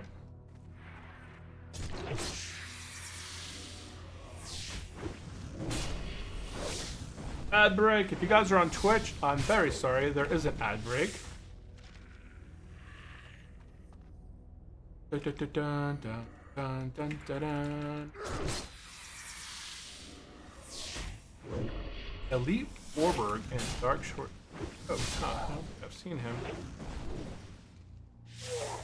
I need one more creeper. Let's go ahead and take out this creeper on the way out, and we're shenanigan out of here. Let's get out of here. Looking for one more tank, Wailing Caverns, and they're level 19. Yeah, I don't feel that comfortable going into any group for Wailing Caverns that is not at least, say, like 20, 22. I think the last boss is either 21, 22, right? But some of the mobs inside of Wailing Caverns are buffed up. They're like level 23, 24 mobs. In some of the custom areas inside Wailing Caverns, the mobs are 23 or 24. So, if you go into Wailing Caverns, it's completely fine to be level 20, 23. You're going to get experience. You're going to get the quest complete, and you're going to survive. That's the important thing. Yeah, there we go. Completed that quest. Okie doke. Now that we completed all of that, we're going to go ahead and head up into the right path here. There's two paths. We're gonna head towards the Windshear Crag and go turn in a quest called Ziz Physinks. And OC Beefy says, I did my water totem quest solo at level as well. Now that's a quest that shall put some hair on your chest. I've never leveled a shaman, so I think it's going to be very interesting when I do happen to level my shaman, how it's going to go. Every character that I level, I try and learn from the experience. Like, so far I've leveled on hardcore, I've leveled a Night Elf Hunter, a high to level 60, 1 through 60 on Turtlewell. I've leveled a hardcore Night Elf 1 through 60. I've leveled a High Elf Paladin 1 through 60, a Tauren Druid 1 through 60, a Dwarf Priest 1 through 60, and now I'm working on my 5th playthrough of a hardcore character, which is a warrior. And I've died now 4 times on a warrior. And every little time here, I'm trying to improve my playthroughs. I feel like a lot of the times, warriors, like, you feel really confident in your attacks and stuff like that.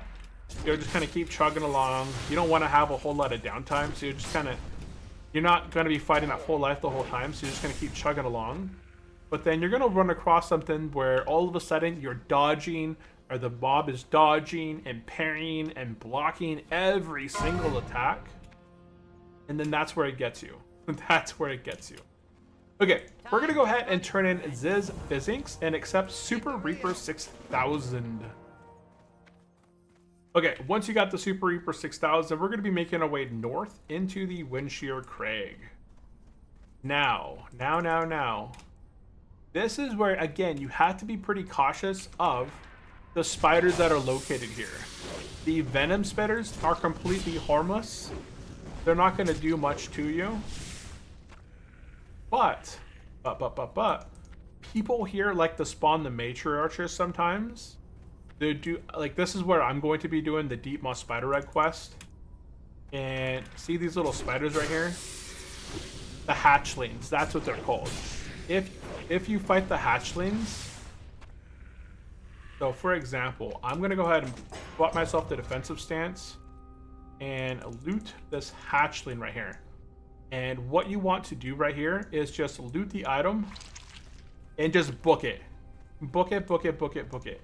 I don't think I even got any spider eggs from that. That was a dumb thing right there. Yeah, you don't want to fight the hatchlings. All you want to do is loot the item and run for your life. The hatchlings will despawn within 5 minutes. So again, all you want to do is, I'm hoping that I can get these dang hatchlings. Dude, it's too far away. Oh, okay. Target line of sight. Okay. Yeah, I'm trying to get these hatchlings here. Entered combat right here. I didn't get a single Deep Moss Spider Egg from that. And then just gonna strafe away. You won't get dazed if you're strafing, which is good. And then you'll drop combat, and then they'll leave and go back. The hatchlings will despawn after 5 minutes or so. For whatever reason, I'm not able to get any, I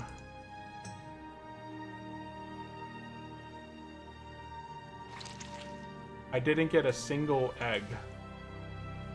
That's dumb. I got dazed right there.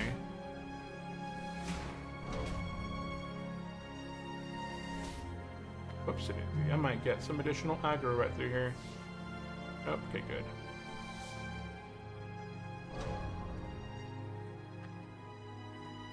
There we go, left combat. Yeah, those little guys all on their own, they do a decent amount of damage, but the Deep Moss Matriarchs are truly the ones you want to be cautious for.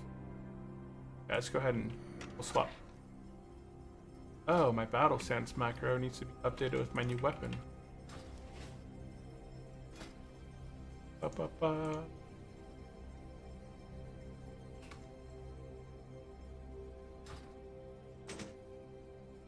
There we go. Okie doke.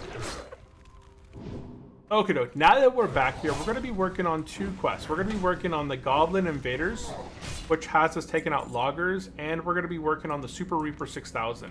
Okay? Those are the 2 quests we're going to be doing back in this location. So we're going to be taking out loggers, and we're going to be taking out the Super Reaper 6000, which is located in the backpack here. They're just like the There are specific mobs that drop the blueprints. Power to the Forsaken! Dude, overpower, there you go.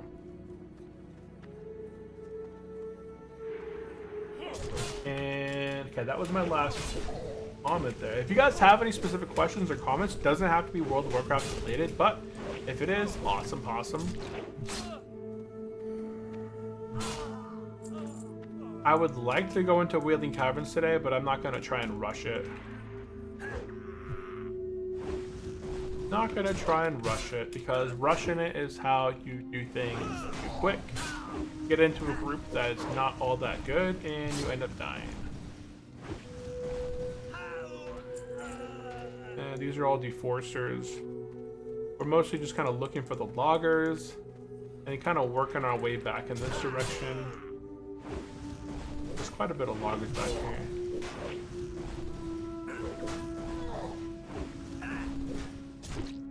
Hamstring, and he's dead.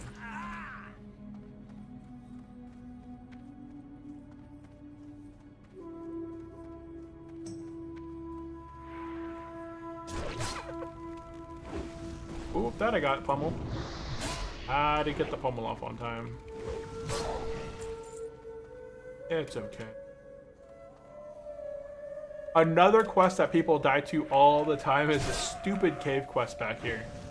I would never, ever, ever recommend anyone hardcore ever go into this cave back here unless there's at least 3 of you guys together.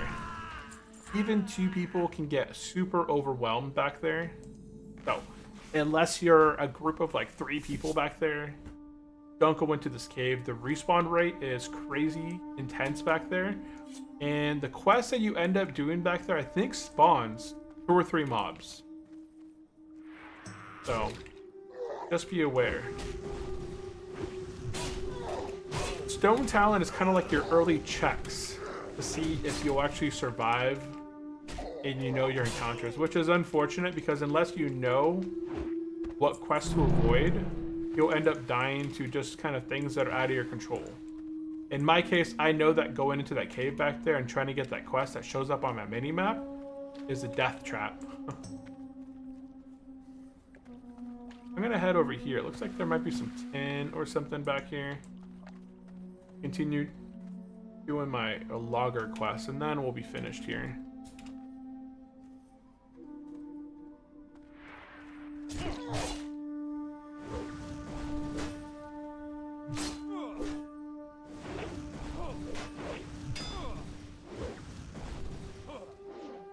One more Sunder, and then we'll go ahead and heroic strike.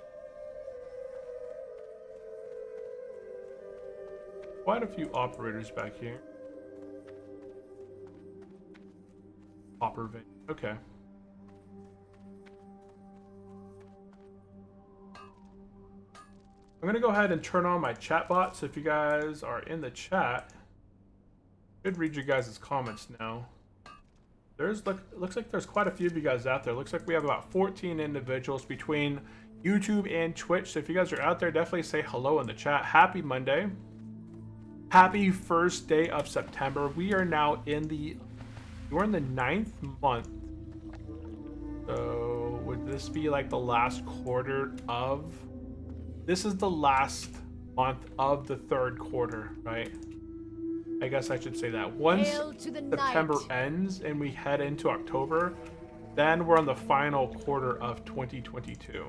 2025. That's hilarious, dude. I'm like 3 years away. I'm 3 years off. Don't worry about me, guys. I think it's still 2022. Some people live in the future. I live in the past.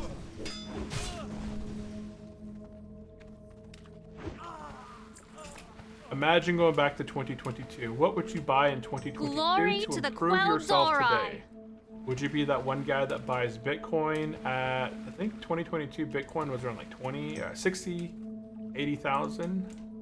Would you be buying some specific stocks like Nvidia that skyrocketed? Or something else? Somebody was mentioning a specific company that had on every company out there, and it's something very simple. Just think if I can think of the name real quick. It's like a pretty common household name. Not even a... Well, 27 dies. The cemetery takes another one.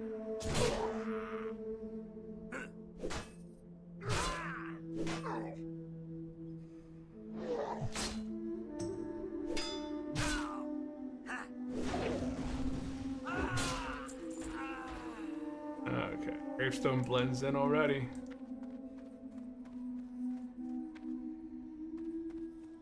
Oh, let me take a second.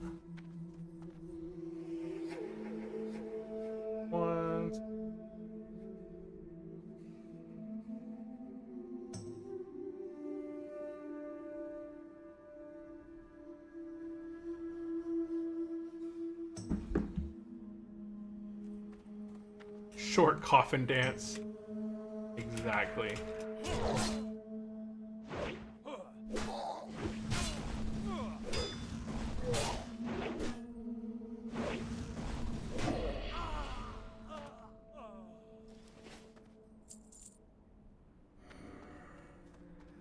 Kind of working our way, looking for loggers. This is kind of like an annoying quest because you have to fight so many loggers through here, but it's really not that bad. At least you could just kind of, you can kill everything in this zone and just kind of get more experience. Some people really enjoy these guys because they don't have a ton of life, and you can usually land aside the casters. So if you do end up fighting a caster, you just literally just use the stumps.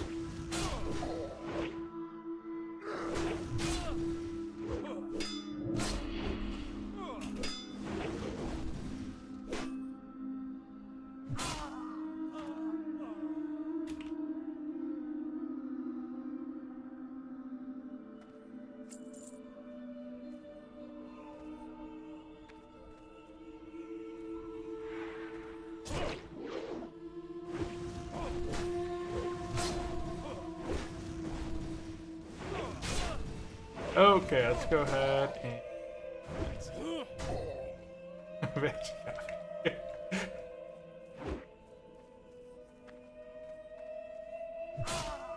Okay, need 3 more loggers. See these foresters? These guys cast something, but if you have any sort of pummel, oop, you can kind of just interrupt it.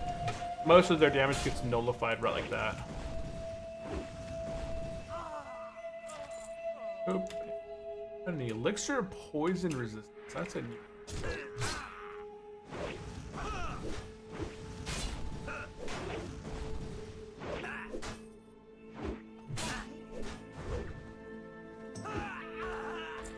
Oop. I don't know if you can actually line of sight around these little stumps. I'm not gonna get that cast. Oh, I got it. I got it.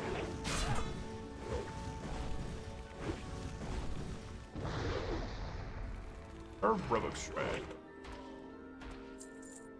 Let's go ahead and do a big bandage here. Oh, I thought I've got more wool cloth than that.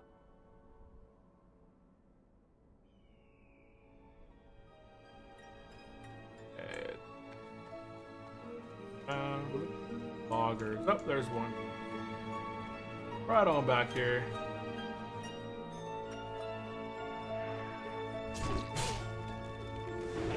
Yeah. Oh, I thought I got the pummel. We'll go ahead and get this pummel. We'll bring him back this way. Then if he doesn't die... Oh, he died. Foreign war is greater than an orc war.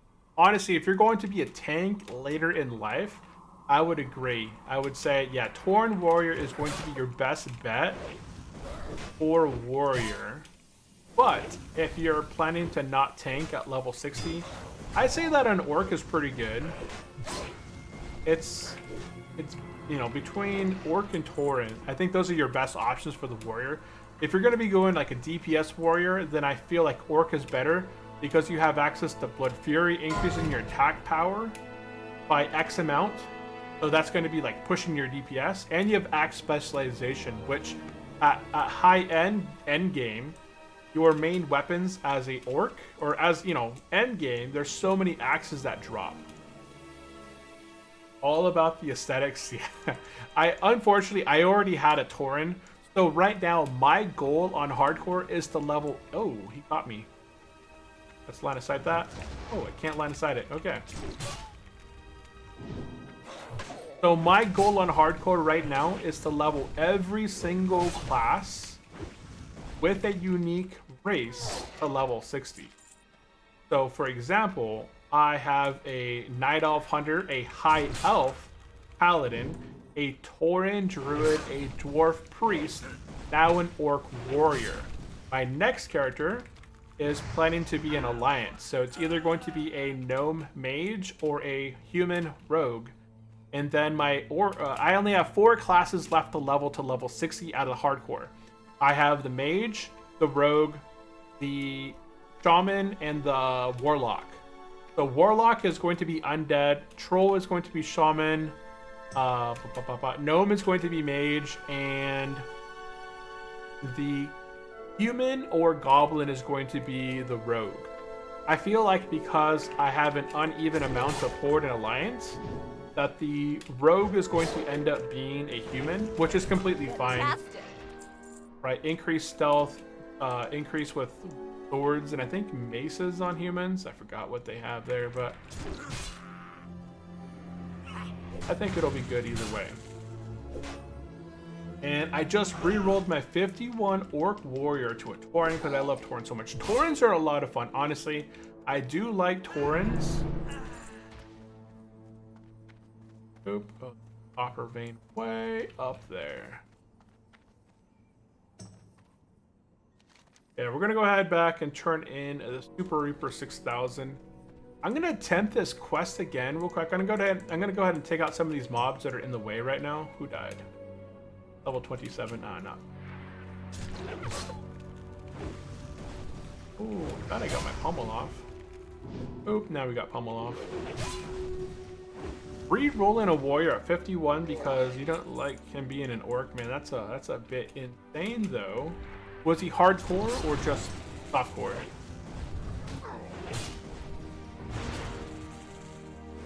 I kind of missed like commanding shout. I like commanding shout on the later expansions, like having different shouts that could be beneficial to you. So for example, like battle shout is great if you're doing DPS, but I feel like warrior should have access to commanding shout, which increases your life by an X amount as well. Okay, here we go again. We're gonna go ahead and do this all over again, see if I can get the Deep Moss Spider Eggs to actually trigger. That is so weird.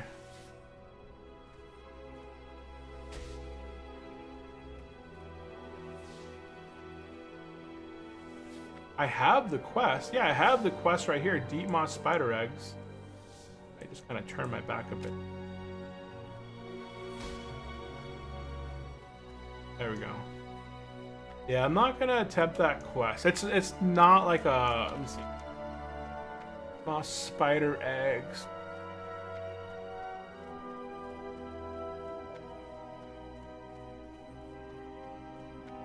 The eggs will hatch 1 or 2 deep moss hatchlings. When you open them, the hatchling with shader will help for low or up at low health. This does not alert nearby spiders, but it has a chance to summon a deep moss patriarch, a level 22 spider. Yeah, at level 22, they just do so much damage. So I'm not going to be doing deep moss spider eggs for whatever reason, guys. I've looted 4 of these eggs now, and not a single one has actually gave me any deep moss eggs. So it's not going to be making or breaking whether I complete this quest or not. And I'm just gonna go ahead and not do it. It's not worth attempting and dying to. What level is your new orc, your Tauren warrior at now then? Okay. We're gonna head back over this way and turn in the Super Reaper 6000. Super Reaper 6000. I entered combat. From what? Oh, that dude way over there?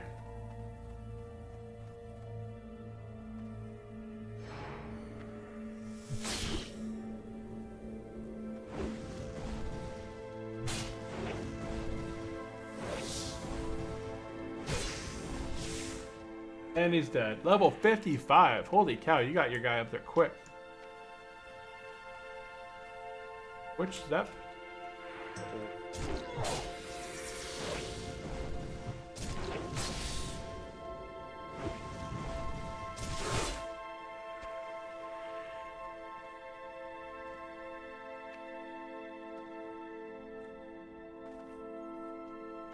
Okie doke. Hey, how you doing?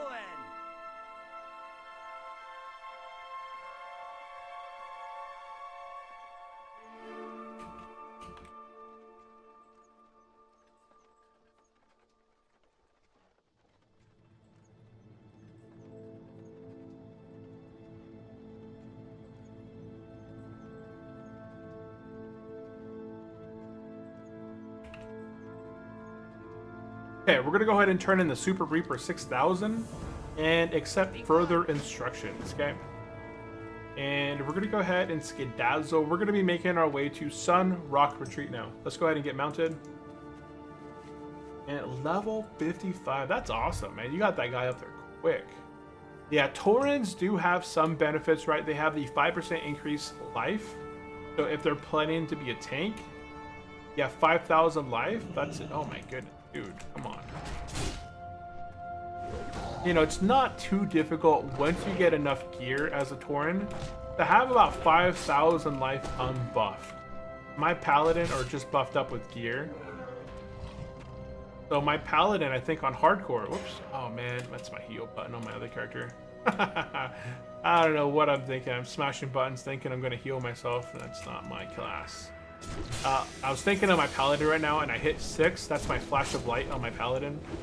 So on my Paladin, I have 5,000 life unbuffed. So as a Tauren, you get 5% more life. So how much would that be?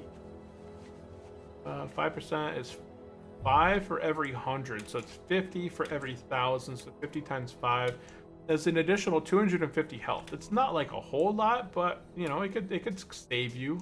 And then you get buffed up, right? Then you start stacking the life. You get fortitude, you get paladins, kings, you get food buffs, and there's other things I'm sure. I forgot kind of thinking.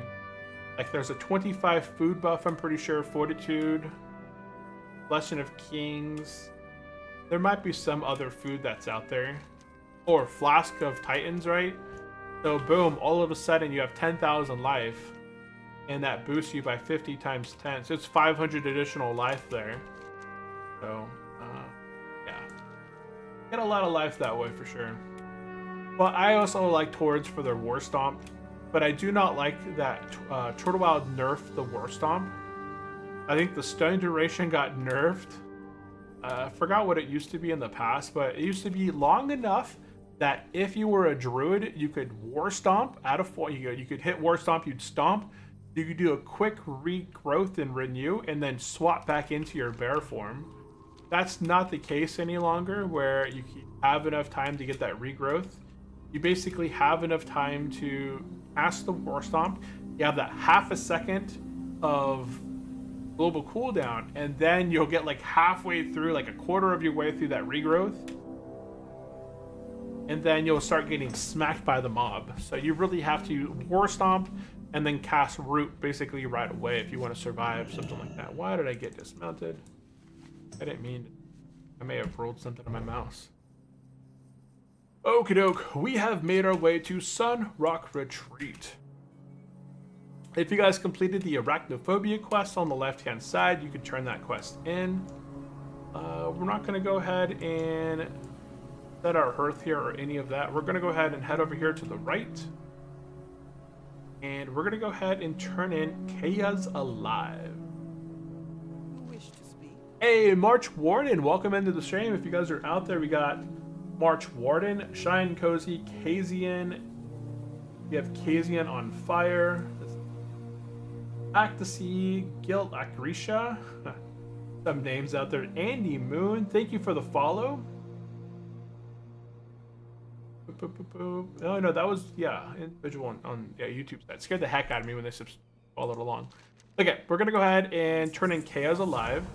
We're not going to be doing the Cycle of Rebirth. This quest takes place down in the Child Vale. We're not going to be heading into the Child Vale today. We're just a little bit too low level for that location. We'll end up dying if we go into Child Vale today.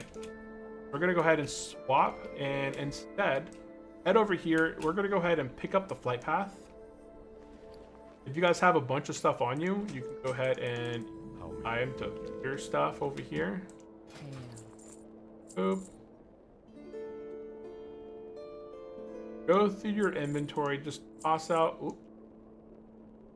I want to make some anti-venoms. I want to make sure I don't toss these out, so I'm going to go ahead and craft those.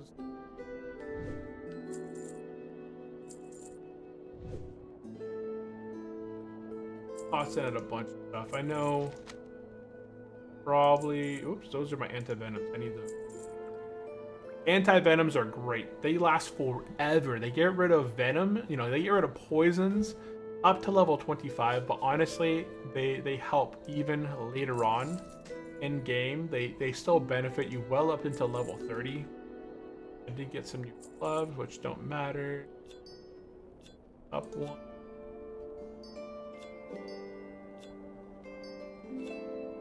I got a bolt of silky cloth. Just gonna sell that. I don't really like that.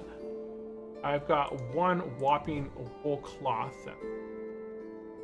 Not too useful. I have Undying 5. I got 80 linen cloths in my bank, so I don't need much more of these either. I'm gonna go ahead and chug those out and just kind of pump it, make them real quick. And vendor the excess stuff that I have. I'm not gonna have any excess. Okay, cool. Be careful. Perfect. Okay, let's go ahead and get remounted. We're gonna head up this little back path back here, and we're gonna accept 2 quests. Some people might want to skip the quest called the Boulder Slide Ravine. It has you going back over this way and doing a quest inside of a cave. So if you guys are planning on Ambershire or are just not fond of caves, it's going to have a hardcore warning on it as well. So I'll show you that in just a minute. Okay, right over here, this is the quest that's going to have a hardcore flag. Okay, Boulder Side Ravine. Warning, there is a lot of kobolds in the cave. Beware of Gogger Geomancers who can use Fireball and Rain of Fire, and Gogger Rock Keepers can use Earth Shock. So they can do a lot of damage. The only reward for this is 10 silver. So take that information with what you want, and we're going to go ahead and get Trouble at the Deep. This is going to lead us into Ashenvale, and we're not going to do the Elemental War just yet. This is just fighting fire elementals. They're mostly down in the Child Vale, so we're not going to be, again, going down into there.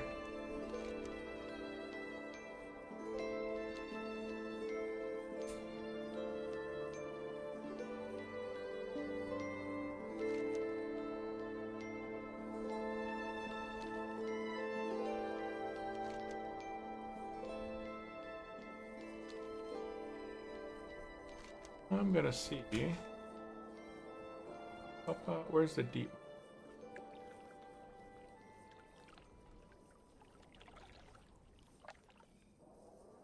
That one. Included 4 eggs so far, not a single egg.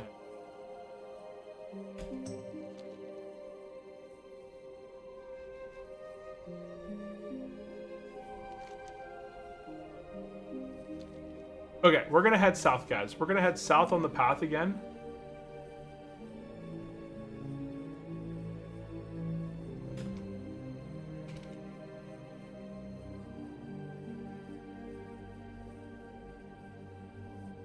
Looking for one more tank Wailing Caverns. This level 19 group still has been looking for a tank for Wailing Caverns, so that's kind of a thing.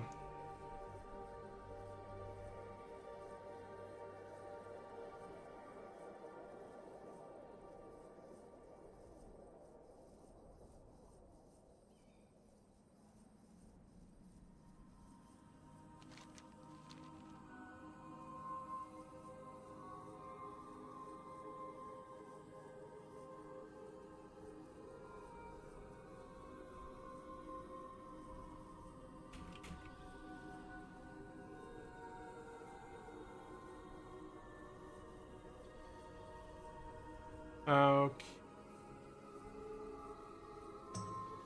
Copper vein. I am in the bronze phase, so I do want to pick up copper. Up top.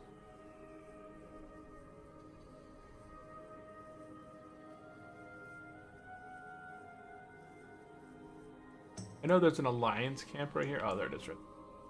But I think these guys are neutral. I think. I don't want to test it out. If I get hit by them, level 30s, they might be able to take me out.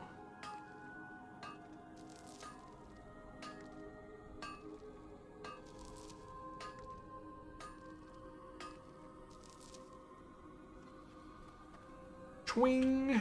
Rough bronze priester. Full set. Rough bronze. I only have the. I thought I made myself.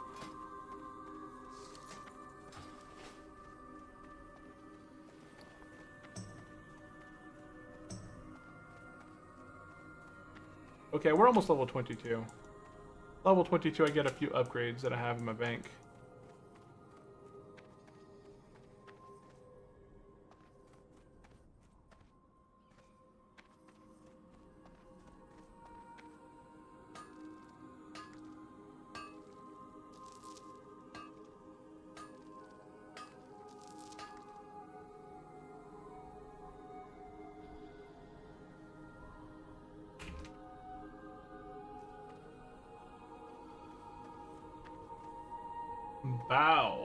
Bowby, welcome into the stream. How are you doing?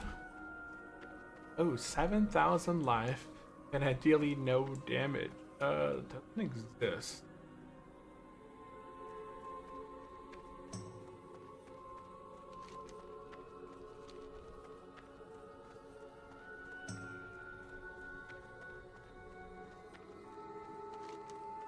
Yeah, we're making our way down south, guys. Making our way down south. We're gonna be doing the Boulder Slide Ravine. This quest, like I said, it has a hardcore warning because it is going to be going deep into a cave quest.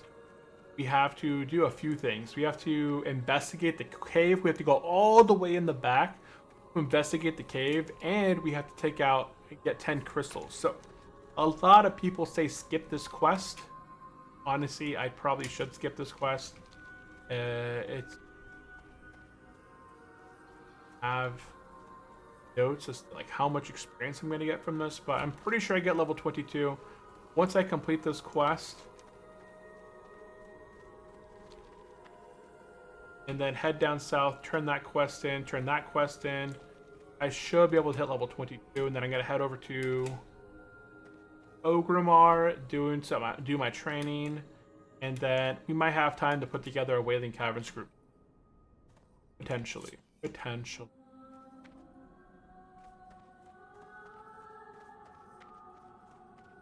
Let's see. I'd like about 1,000 life unbuffed, but I think that's okay. How much life do tanks have going in the Wailing Caverns? That's the thing I want. I don't have a great tanking weapon. I still have this 2 stamina one. Is this the location? Yeah, we've made our way into the Boulder Slide Ravine. Make your way into the back here. There's going to be a little path that leads into a cave. I think this is the custom quest. If you're not comfortable being back here, dodge it.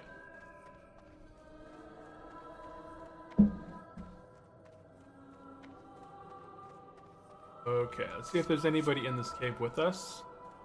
There must be other people here, because generally there's a lot of mobs out front. What the heck? Oh, this is new. What in the world? There's cave paintings here of like a buffalo, some kind of gecko, a horse. Oh, this is different. Did I go into the wrong cave?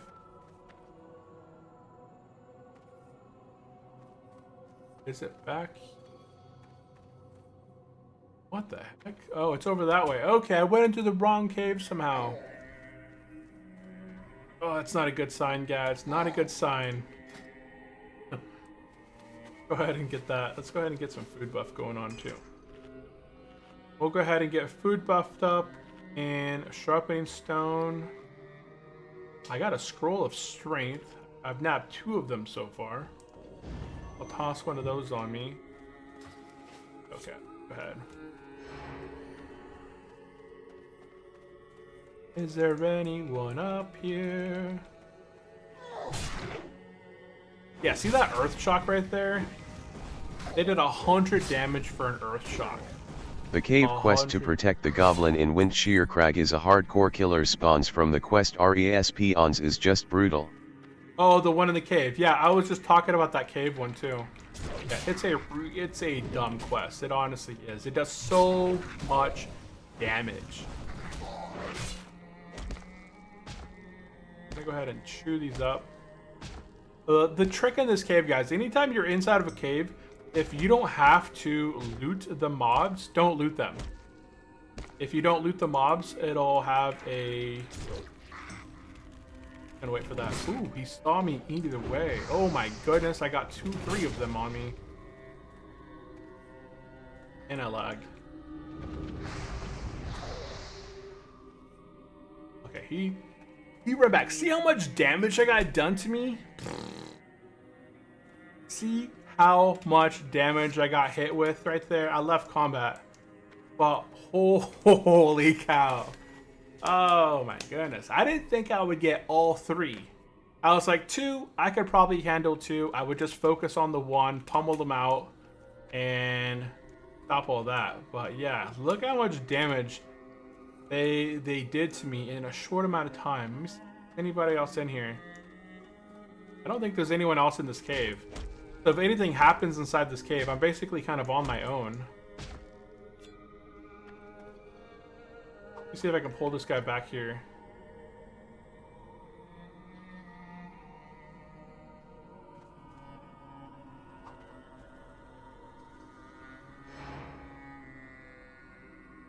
Yeah, because not only did I get this guy, what the heck? He didn't even cast it. I didn't see him cast a single thing. Oh, the Geomancer is a... Oh, I got both of them. And he hit me with a fireball from far away. I should be line of sight in that guy in the back, though, so he should be fine. Got pummeled for this. And then I'll line of sight the next one. Go ahead and bam. Bandage. Holy cow. Yeah, never mind. The respawn rate in here is just insane. Oh, cheat.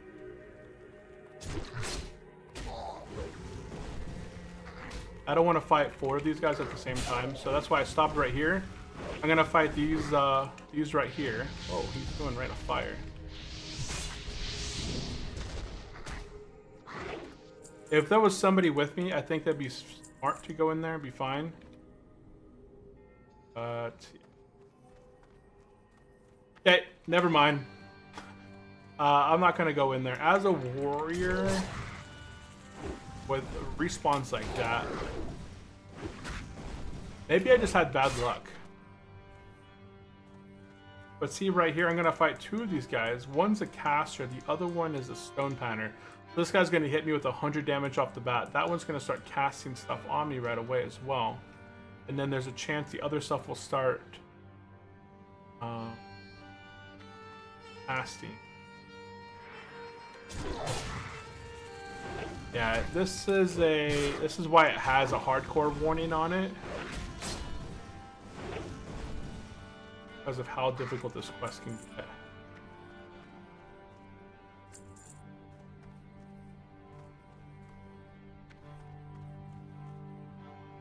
I feel like I should take this guy out first. If I can just get to the back and get the investigate portion done, I can do the rest of the stuff out front. My hearth is on cooldown as well, so if I can finish... I'd feel more comfortable if there was like another person in here kind of questing besides me and we're kind of just fighting mobs together.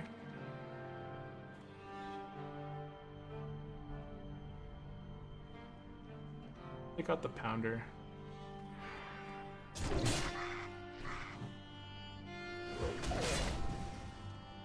Oh.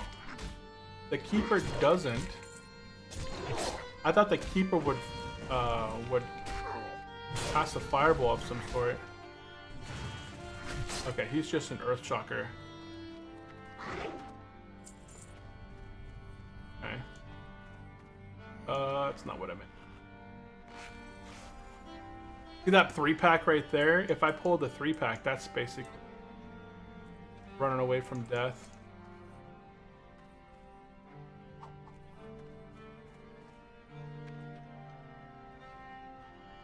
Never mind. Yeah, I'm gonna get respawns behind me. And I'm gonna go ahead and just line of sight to the left. And then line of sight to the right. And yeah, I'm not gonna do that quest, guys. I considered it, and I attempted it a few times to get back there. I just don't feel comfortable as a warrior with no one else being back there. And just, those things are respawning much faster than I could anticipate. I kill stuff really fast, but they still respawn really, really quickly. Okay, so I'm gonna go ahead and drop Boulder Slide Ravine and make my way out of here.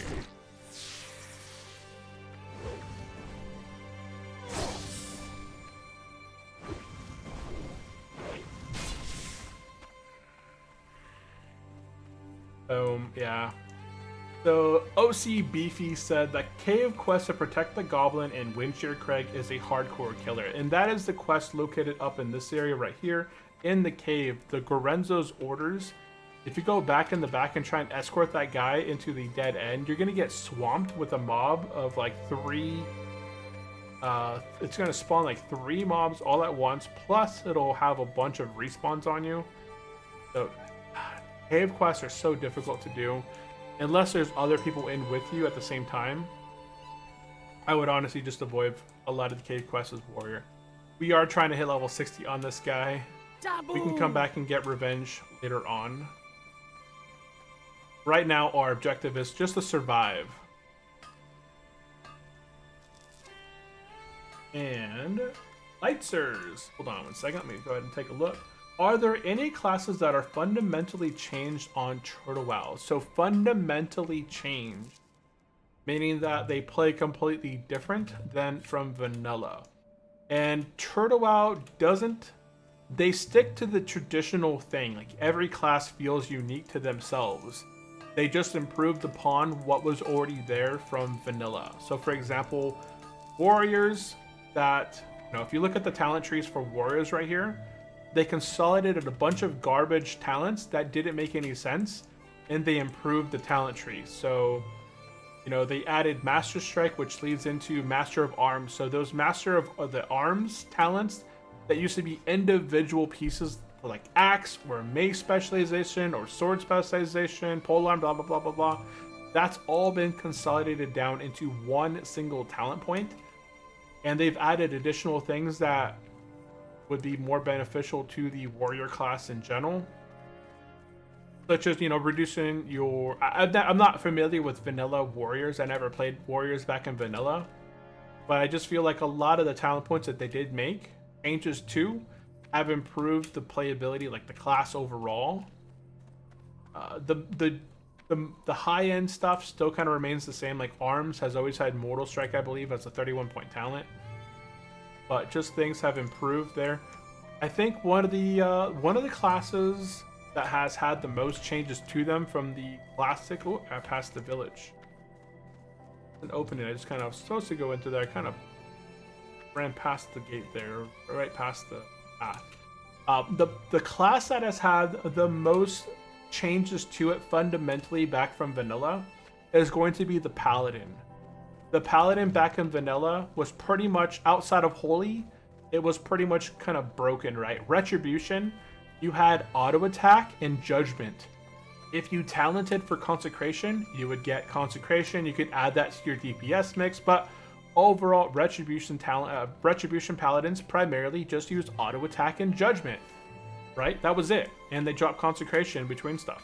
That has been completely changed here on Turbo. Retribution Paladins now have access to Crusader Strike or Holy Strike. They share a cooldown, but they do different things that, you know, different improvements. Holy Strike, it heals all your party members in a group. It does holy damage to the target, and it does quite a bit of damage. Crusader Strike is, I think it's 80% of your weapon damage, and it applies, I don't think it applies a debuff anymore, but it applies a buff to you, which increases like these zeal stacks. And every time you get a zeal stack, it increases your strength.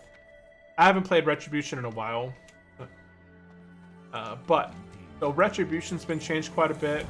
You can play Retribution with Seal of Command or Seal of Crusader.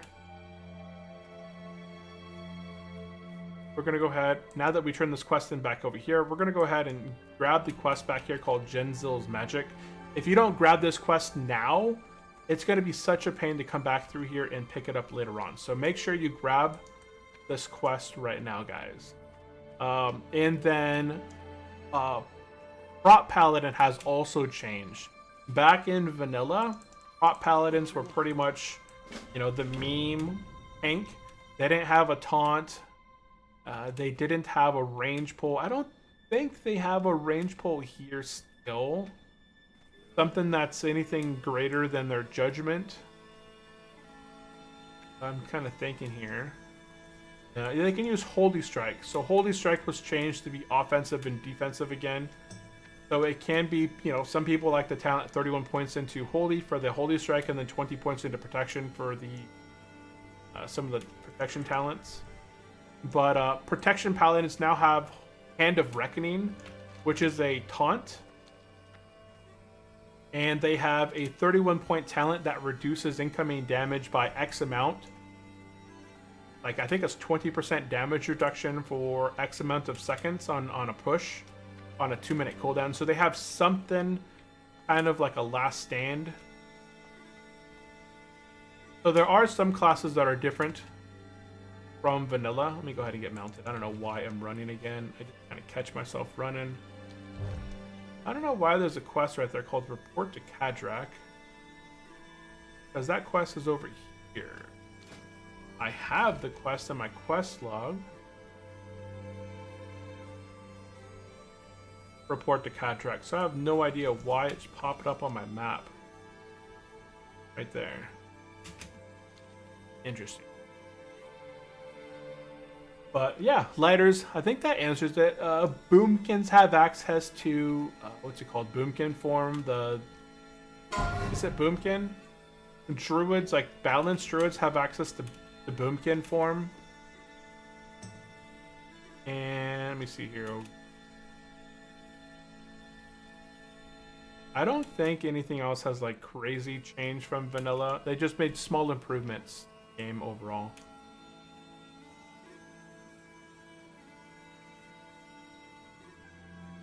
Okie doke, we made our way back to the border of Stone Talon and the Barrens. We're going to go ahead and turn in the Goblin Invaders, which we completed in the Craig Shear.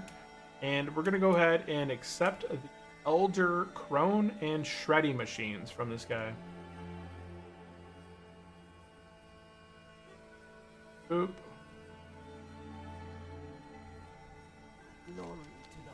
Okay, Goblin Invaders. And now we should wait.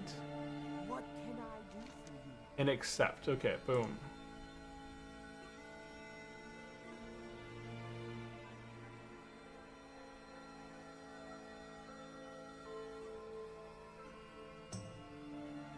Yeah, we're gonna go ahead and get Shredding Machines and the Elder Crone.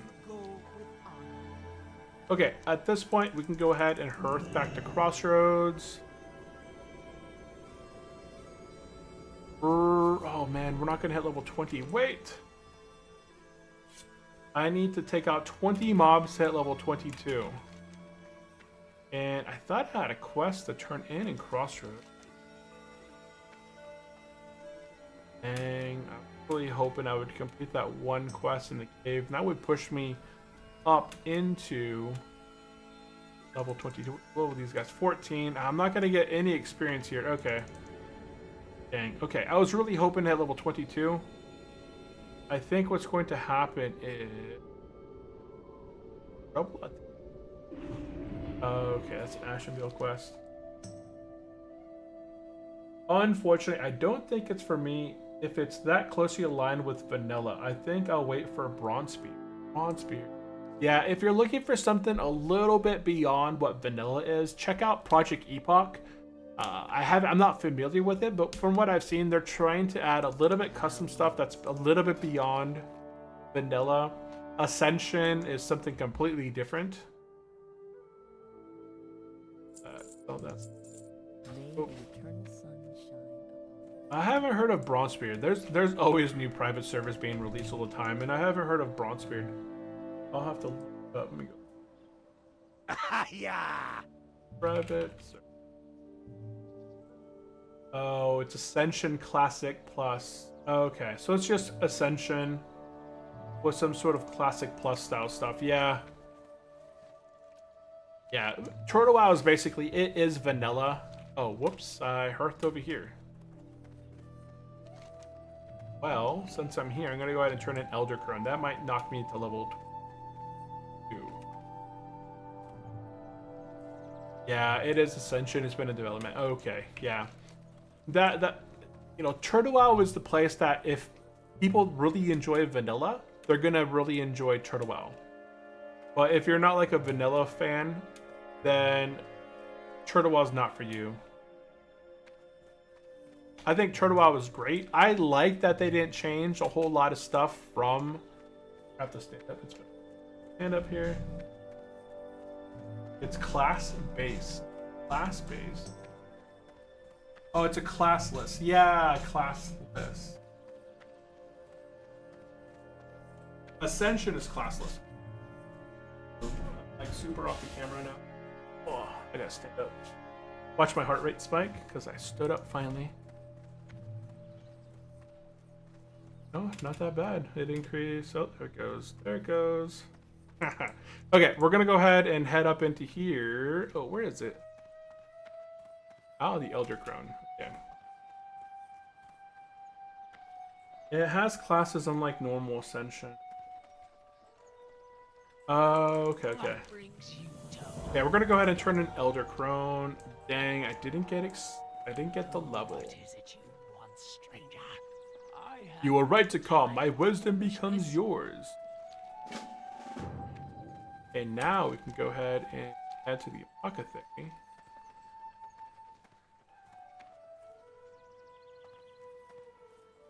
Really nice if this quest could give me 1 bubble of experience. What was the quest I just picked up? Forsaken Aid.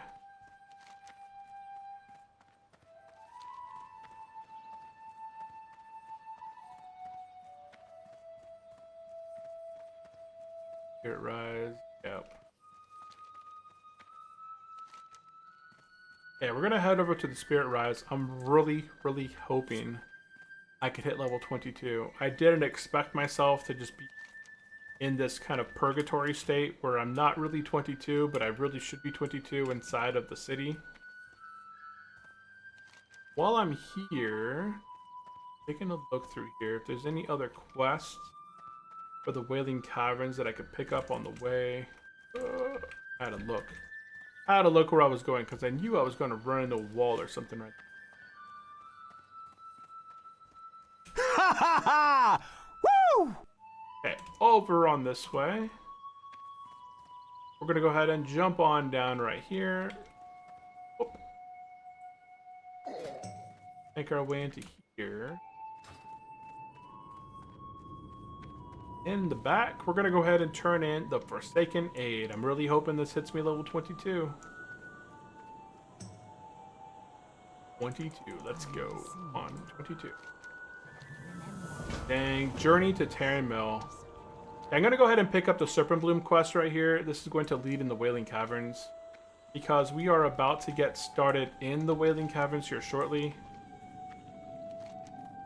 I got a bunch of quests in my log. Where's this one? Down in Camp T. Okay. A dangerous city to map Run as a hardcore character. Yeah, if you fall off a ledge, yeah, it's going to be a little bit of a pain, right? It's probably one of the deadliest ones if you have fall damage for sure. Okay, we're going to head back to the flight path, and we're going to go ahead and fly our way back to the crossroads.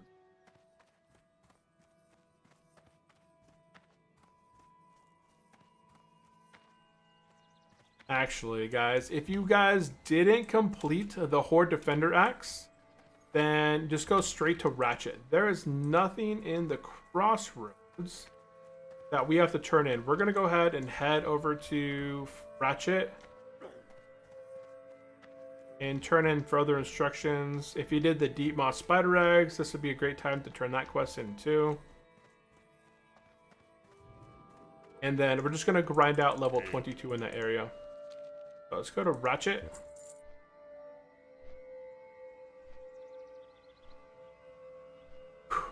How else are people supposed to know that they're hardcore? Ooh, level 19. Vate. Guide to the Barrens Overseer. Dang. Have you played much hardcore there, Lightbeer? Lighters? Have you played much hardcore?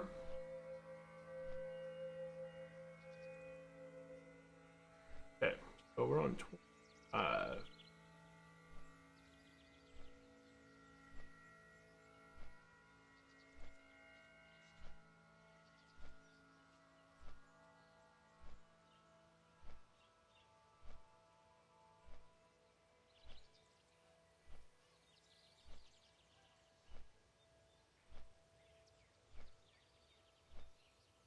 It is warm in my office right now. I am sweating. I'm gonna turn my fan here on low.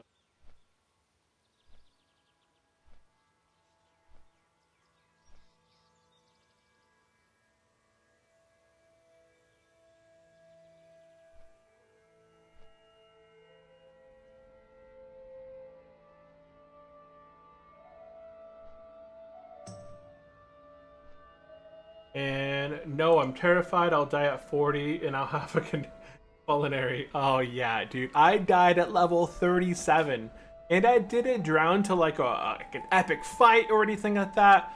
I was fighting a level 31 crab in Desolence. I was doing a water quest over here and I got tunnel vision and I was fighting a crab and all of a sudden my character starts drowning and drowning and drowning and you know, I panic. I try and get to the top of the water. I chug the biggest potion that I have, and I still got this tiny crab beating me.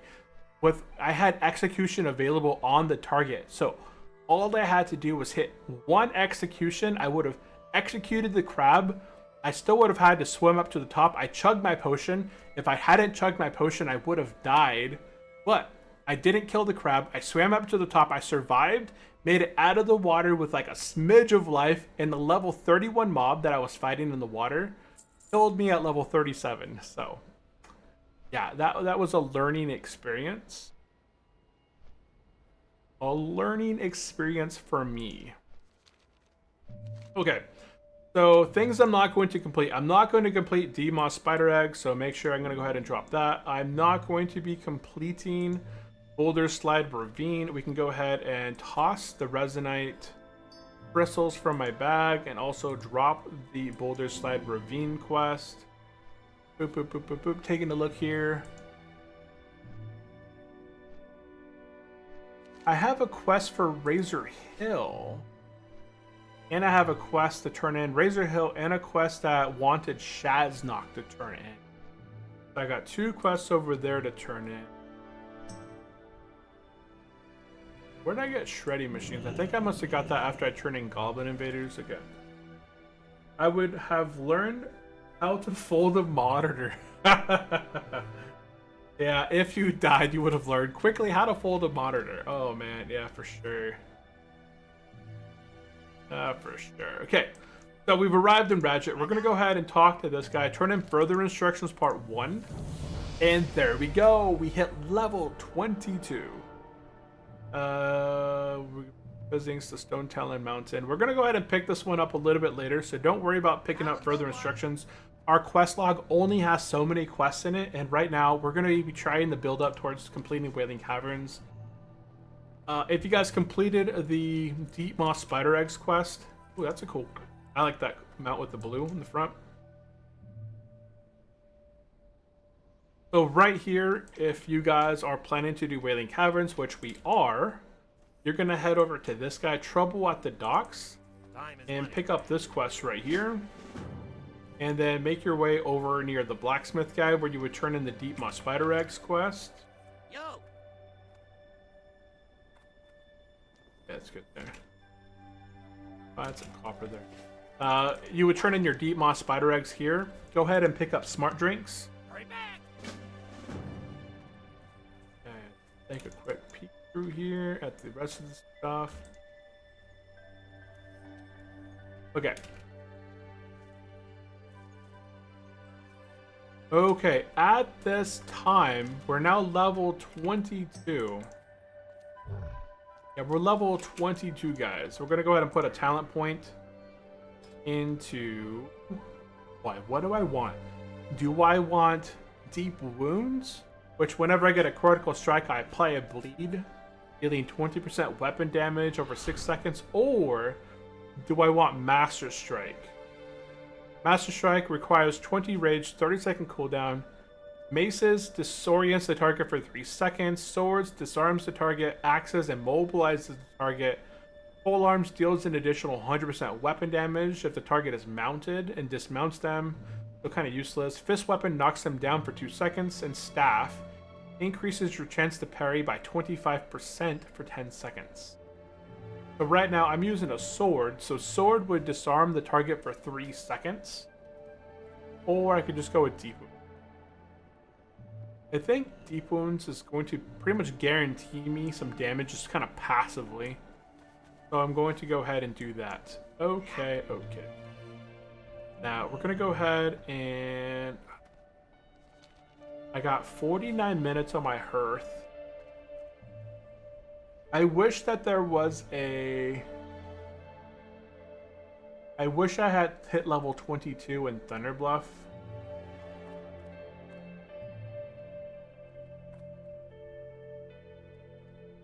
I'm gonna go ahead and head to Orgrimmar, guys. I need to turn some stuff into Orgrimmar. I gotta go train. My big thing here is train level 22. And then I need to run outside of Orgrimmar and go turn in the Wanted Shaznok and a war worth fighting for. Okay, so that's what we're going to do.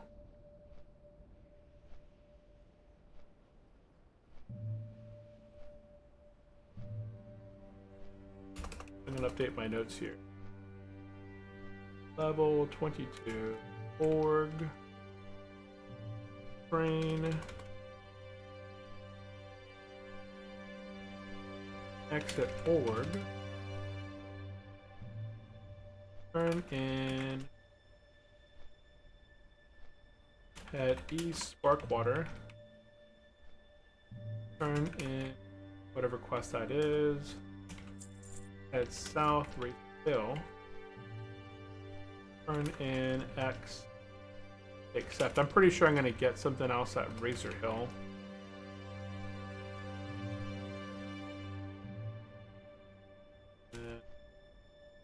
Okay, so we're gonna go ahead and turn in Shaznok. Strength and honor. At the Sparkwater Port. And then Razor Hill, we're gonna turn in a war worth fighting for. I'm not sure, I must have picked this quest up a while ago and somewhere. I don't know where I picked this one up at.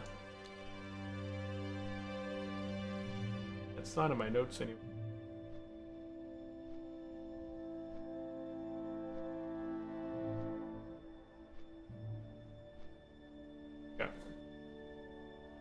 Okie doke. So, I have 4 quests right now, right? I got Serpent Bloom, Smart Drinks, Trouble at the Docks, Leader of the Fang. The other remaining quests are above Wailing Caverns. Like, if I were to get rid of all the quests that I can see on my quest add-on, get rid of this real quick. Hide all my quests. You'll see that right above Wailing Caverns, boy, somebody put a tent right there. There is, I think, 3 or 4 quests located above it. Like the Deviate Hide, Can't think of the other one. There's like a couple other custom ones there. Okay. Yeah, we're gonna be arriving. What the heck? He was like going slow motion there for a second.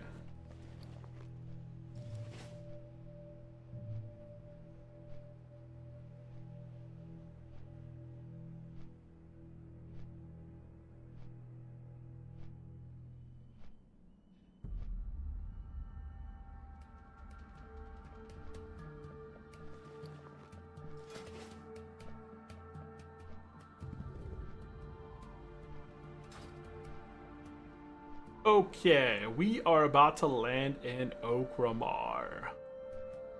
Our reasoning for coming here is to train level 22. And if you guys haven't trained any sort of weapons that you might need, this is another good time to train those weapons up.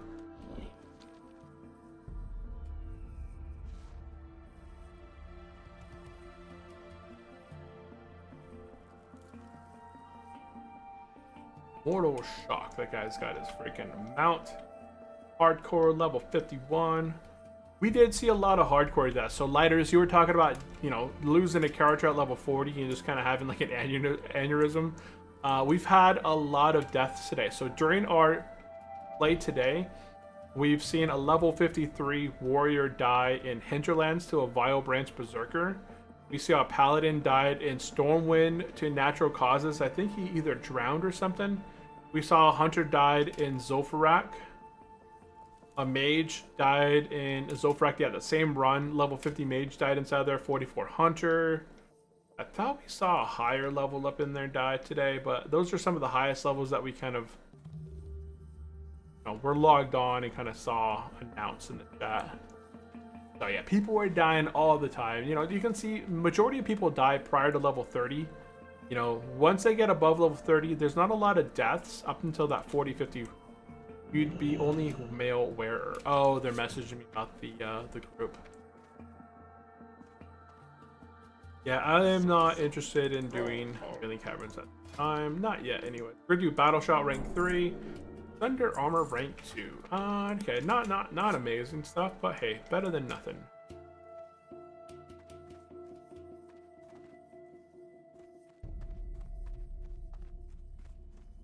Let's do a...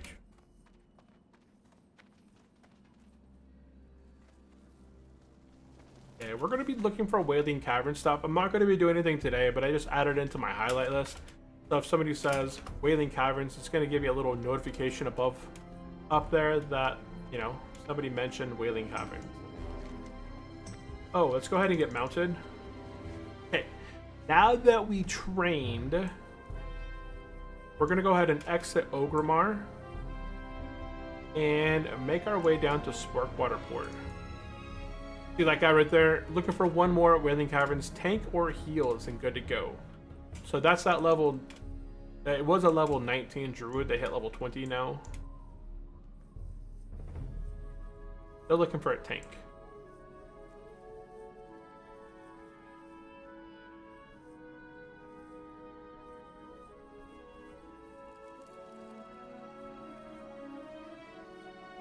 Go to Saradun's temple and Normie turn to Chromie and Andorhal.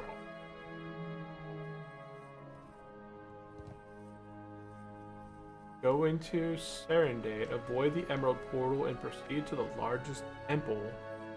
You'll find another of her corrupted time crystals. Use it, summon her, then I will appear and I will defeat. There is a video on this tool.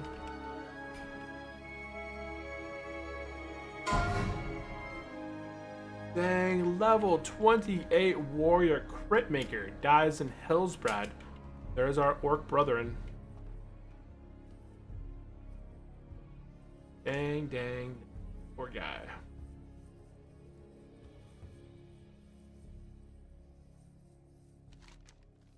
$48.92.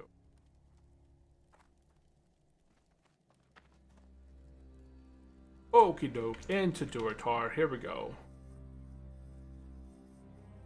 That'd be...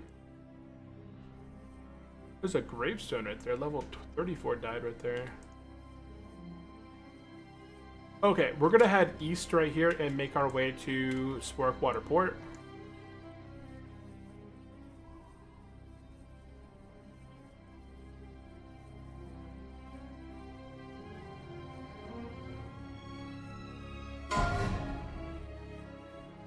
Dang, more warriors fallen. More warriors fallen. The Fias pillagers, take them out. Got pillaged.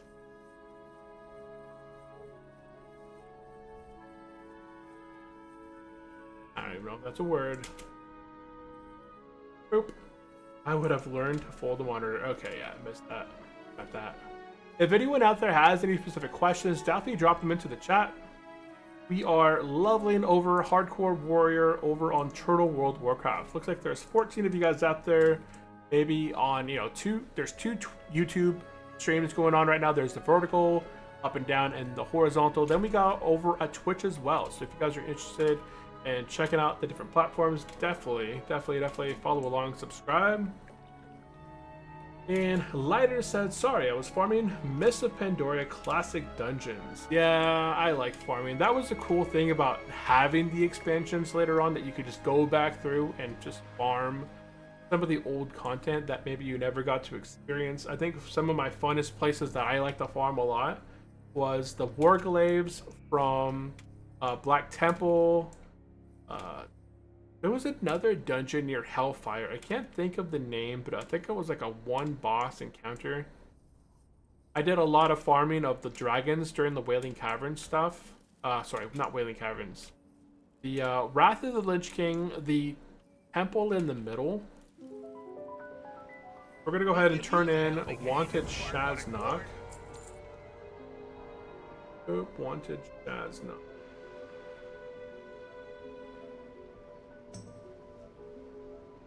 Okay, so that's all turned in.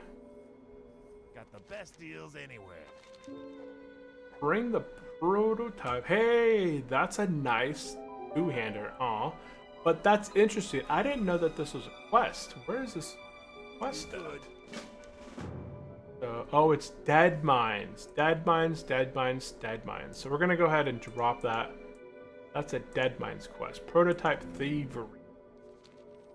Interesting. Oh, there's another quest over there. Why rest temples? Yeah, in Wrath of the Lich King, I used to farm that. I think for the reputation, I could get the bronze drake from the reputation, but also the drakes inside the dungeon. I think they dropped a black drake or something, like either a red or a black drake. I just remember I like to collect all the mounts, so I would get the time warped dragon mount. I forgot where it was, in like near Uldar, I don't know, whatever raid was up there. I remember the time chrono drake or whatever it was called. I just had it as a unit scan. It would fly around on my mount looking for it all the time on my hunter. And then I remember collecting all the spirit beasts. I would get the yellow drake, the bronze drake from the reputation. I think he was either like a red or a black drake from the bosses themselves. Longbook from the Sunken Ship and Thorn. Oh, that's a really high level quest. Okay, that's 32. Time Lost Proto Drake. Yes, that's it. That was a really nice drake. I used that one for quite a while. What up? Where is? Keep it real. I just picked up Satisfaction for Shack. Where's this quest at? Oh, it's here in the Windshear Crag area. 21 to 22. So honestly, I should have moved this up a little bit further.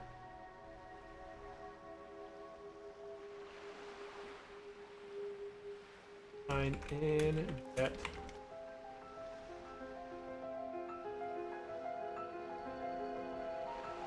Oh, that's.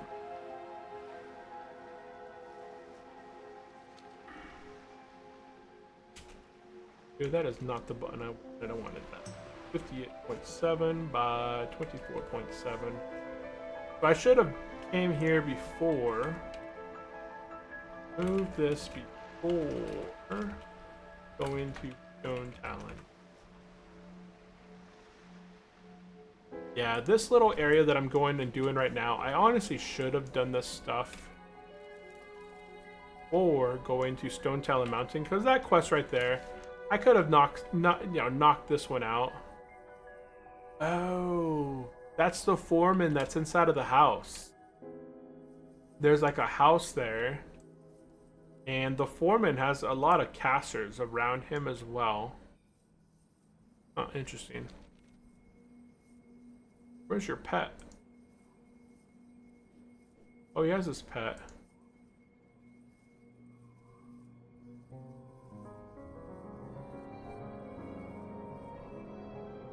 No growl yet?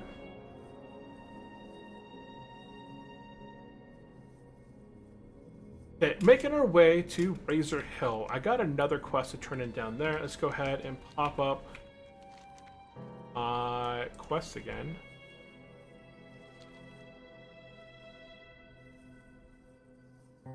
And head into Razor Hill. Time Lost Proto Drake. Yeah, I like collecting a lot of the drakes, but my favorite drake that I primarily used everywhere that I went was like the Nether Guard Drake.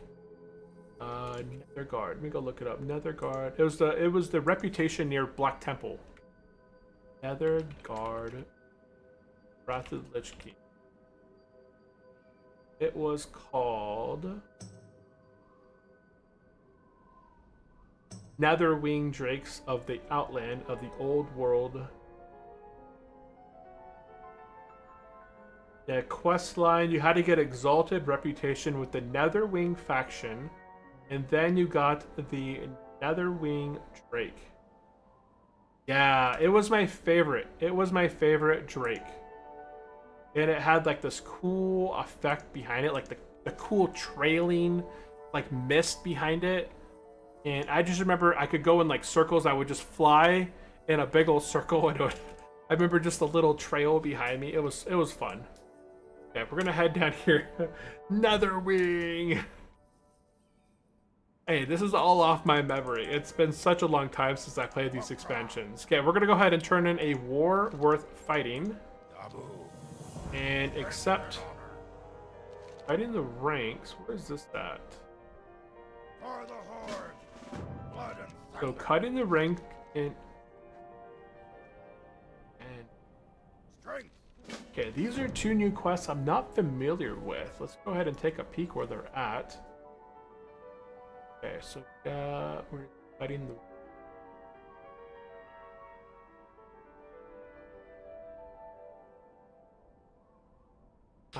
oh, here. Oh, they're level 17. Oh, that's custom content. I've never seen that island there, the Anchor's Edge. Interesting. I've never seen those before down there.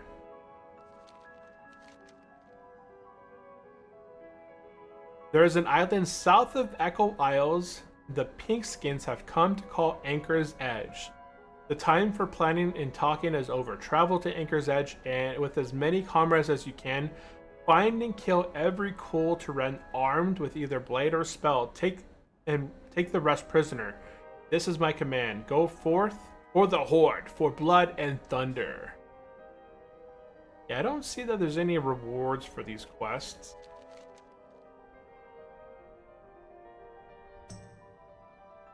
Oh, interesting. Are they worth doing or not?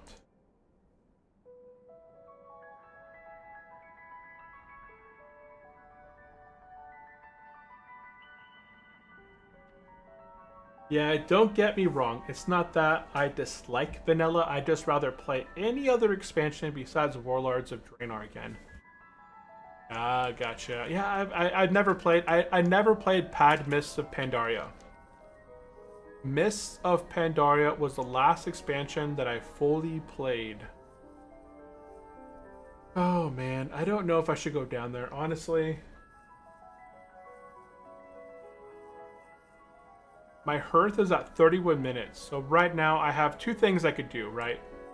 One, I could run back up into Orgrimmar, take the flight path down to Crossroads, and then kind of make my way up into Ashenvale.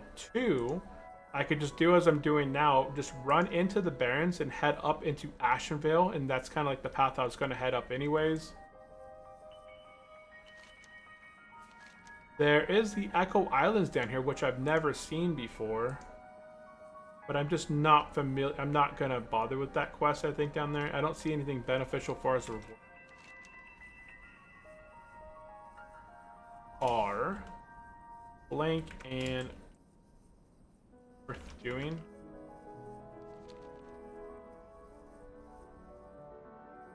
Okay.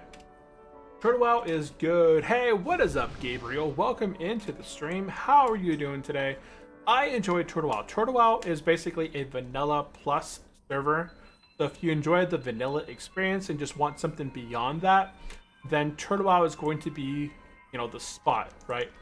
Turtle WoW essentially took vanilla World of Warcraft, which, you know, everybody enjoyed, and just kind of optimized it to make it better. Somebody said that it's worth doing, but I don't know. I have 29 minutes in my Hearthstone. If I had, you know, my Hearthstone up, I might head down there, take them out, and then Hearth back up to Razor Hill. Oh, that's that. Somebody messaged me that it's worth doing. I'm not going to bother with it. I'm going to look up these quests later on. I got 19 quests in my quest log. I'm going to go ahead and drop Anchor's Edge. Fighting ranks. So Turtle WoW has added about 100 and not 150. They've added around 1,500 to 2,000 custom quests. They've introduced a bunch of new custom content. So zones that were not in vanilla, right? Hyjal was a zone that was in vanilla but didn't have access to it. Hyjal is now a full-blown zone here in Turtle WoW. Here's the flight path over here for both Horde and Alliance. This is kind of like the little town over here. You make your way into Hyjal by going into Everlook. You go fight your way through the Dark Whispering Gorge. You got to be in a party. And then once you're in Hyjal, you'll take this path through the cave right here all the way around. And you'll arrive here. But you can pay to get a summon to this location from Warlocks if you get level 60 and you want to summon. Also, beyond Hyjal, they've also added Blackstone Island. That's a custom content island for the Goblin Starter Zone. In Durotar, you're going to have additional custom stuff down here, the Anchor's Edge. And as you make your way down south a bit more, you're going to see Telebeam is another island east of Tanaris. That's another custom zone that has been introduced. Now, there's a lot of other custom sub-zones that have been added into the old content. So as you're kind of like making your way through some of the gameplay through here, there's going to be other towns and other stuff. Like here in Stone Talon, there's like a whole town up here for the Alliance to go through. You know, there's another Horde city over here for the Horde to go to over here. It doesn't have a flight path. The Alliance one has a flight path over here, but the Horde one doesn't because we're right here in Sunrock Retreat already. There's other content as well if you make our way to Eastern Kingdom. In the next expansions, they're going to be releasing some Adnamari stuff up here, like some troll expansion is going to go up in this location right here in like Zoloban. I think there's another dungeon that's coming out in the future. They've added the Scarlet Enclave located, you know, east of Eastern Plaguelands. They've kind of fully fleshed it out. They're supposed to be adding like a Scarlet raid sometime in the future, but that's just, you know, in that's a long time potentially. They have Grim Badal that's going to be released in the future over in the Wetlands. They have Gilneas in Eastern Kingdom. Gilneas is a level 44 to level 50 zone. It's got a Horde flight path right here, an Alliance flight path right there, a custom dungeon over here called Gilneas City. As you make your way down south through here, you're going to have Grim Reaches. This is just added in the recent patch, like 2 or 3 weeks ago. It is a full flushed out zone with access through the hinterland or wetlands right through here. Instead of as you're going towards Grim Badal, there's a big gate right here that kind of blocks you away from the elites. And then you make your way into Grim Breaches, and there's a Horde base up in this area and an Alliance base down in this area. And then kind of working your way down south a bit, Northwind is located right above Stormwind. That's a new custom zone. Whoops, I got some combat. Not on level 12. Oh, I don't need to be over here. I can go up this way. I didn't think I was going to run into anything that would actually like be of threat. I'm not too worried about this. Okay, back over to that. So Northwind is basically an alliance area. You can get access to it from the alliance harbor. So if you're in the harbor over in Stormwind, you can just kind of run into a gate and have access to it. There are some other entrances from Searing Gorge and from Burning Steeps if you're a Horde player. But right, you got to be level like 50 to get access into that locations. Then besides Northwind, you also have Balor. It's a level 30 zone with access. You can get a flight path from Booty Bay, I think it is, if you're Horde, or from Gromgol, I'm pretty sure. So you can just fly over to Balor. They've added Lapidus Isle and Gilligim Isle. And I think that's it as far as some of the custom stuff. They're still looking to add, I think, a zone behind the Burning Steeps. But there's a dungeon added in here. They added Hateforge Quarry, which I think kind of leads into this back area. So, yeah, those are the new zones. As far as custom dungeons, the majority of like the old dungeons have custom areas. Like Wailing Caverns has 2 additional bosses. Dead Mines has either 1 or 2 new bosses. Shadowfang Keep has 1 new boss. Black Fathom Deeps has a new boss inside there, like a new area. Stockades, I don't think Stockades was changed. RFK was added. I haven't been inside RFK to like see where the new boss is at. I think they added it in this expansion. The Crescent Grove is a completely new custom dungeon that was added in. The Scarlet Monastery dungeons, they all have some custom stuff that's new. Like Armory has a new area. I think Library and Armory have both new little wings. Gilneas City, like we said, is in Gilneas. It's a custom dungeon. Oh, I gotta go turn this quest in over. That's 10. I'm gonna get that 10. Boop, boop, boop. So Gilneas City is a custom dungeon between 42 to 50. Zul'Farrak has had 2 new bosses added into it. Hateforge Quarry is a new dungeon. We have Kara Crypts added in Deadwind Pass. It's a brand new dungeon. The Caverns of Time in Tanaris is a new dungeon. Stormwind Vault is a new dungeon added in as well. So there's a bunch of new zones, new like tiny zones, like what are they called? Like quest hubs. And I think there's 3 new raids added in. I'll cover the raids here in just a minute. Once I'm done with this, and we get remounted up, and we'll get that go. Did I get mounted? Yes, I did. Okay. Okay, and then as far as raids go, you can see that raids, Molten Core was buffed. It used to be a pretty easy raid. While it is still semi-easy, it was buffed and has 2 new bosses added in. It has like the Dwarf King of Black Rock Deeps, and it has like a gigantic crocodile. Lower Karazhan Crypts is the 10-man that was added in. The Emerald Sanctum is a raid inside of Hyjal. And Upper Karazhan Halls is the 40-man raid that's tier 3.5. So it's above Naxxramas in terms of raid. Okay, we're going to go ahead and turn in a Nugget Slugs right here.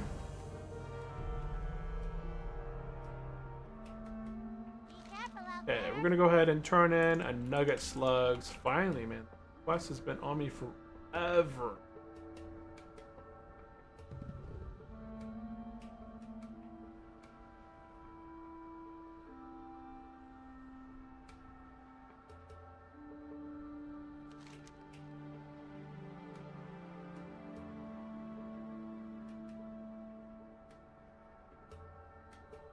Yeah, hopefully there's no follow-up. I don't think there is. I'm gonna turn in Nugget Slugs. I can toss this one out because it's extra. And I get the quest called Broken and Battered. Interesting. Woo! Riley Greasy Gob. And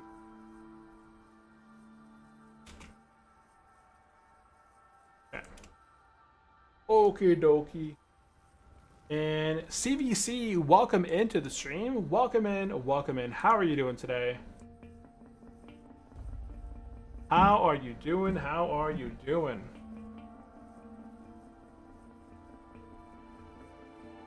Yeah, people, man.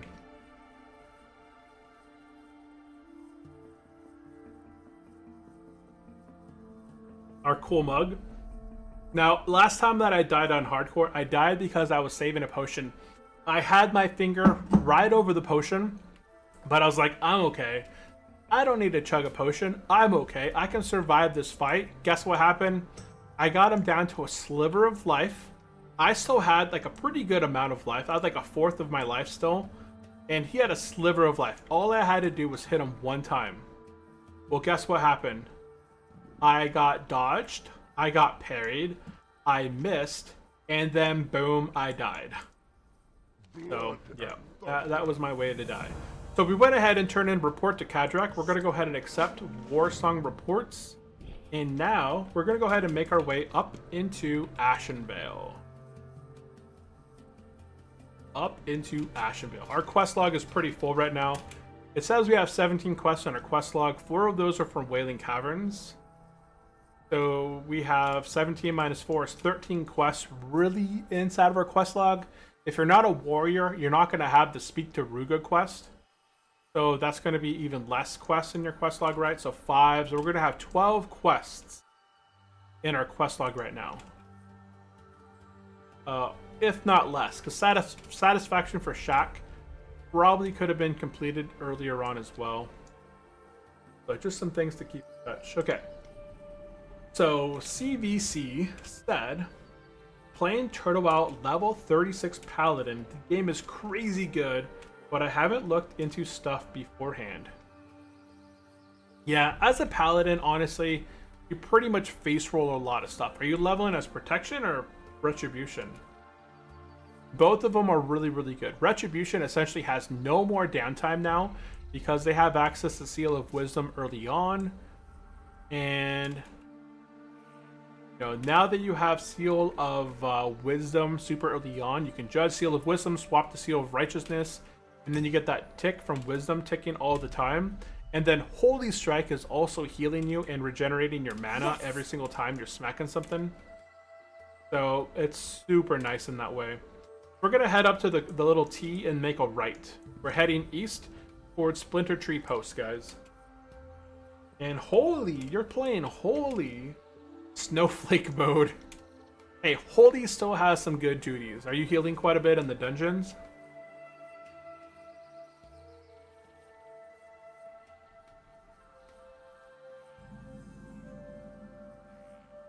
We haven't leveled in a minute.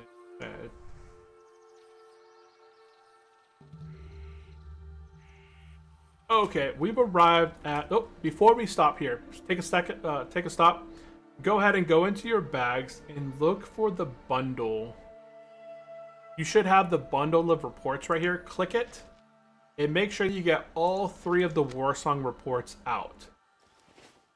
Okay, by the tower, you're going to talk to this guy right here and turn in the first Warsong report. Okay, next.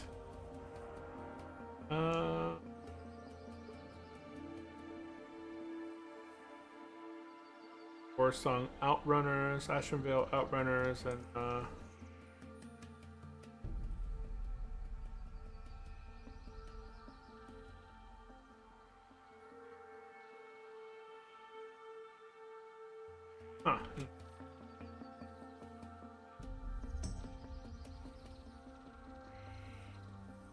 Okay, once we got that Warsong report, we're going to continue east here and head into the Splinter Tree.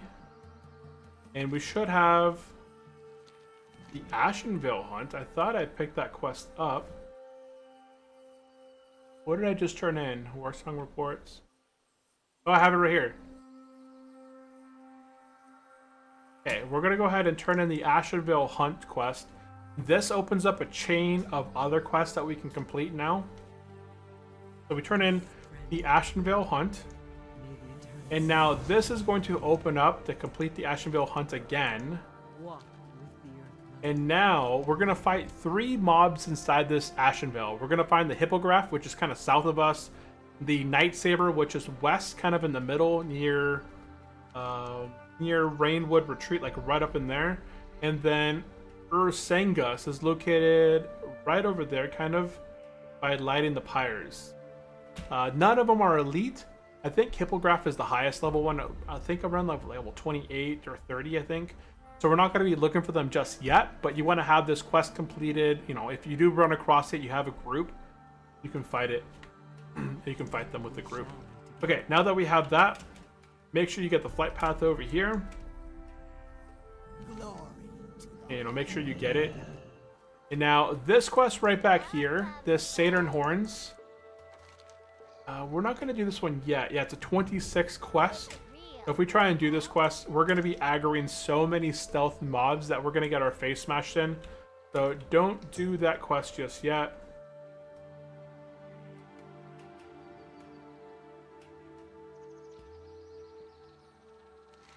What was it called? Saturn Horns. Okay.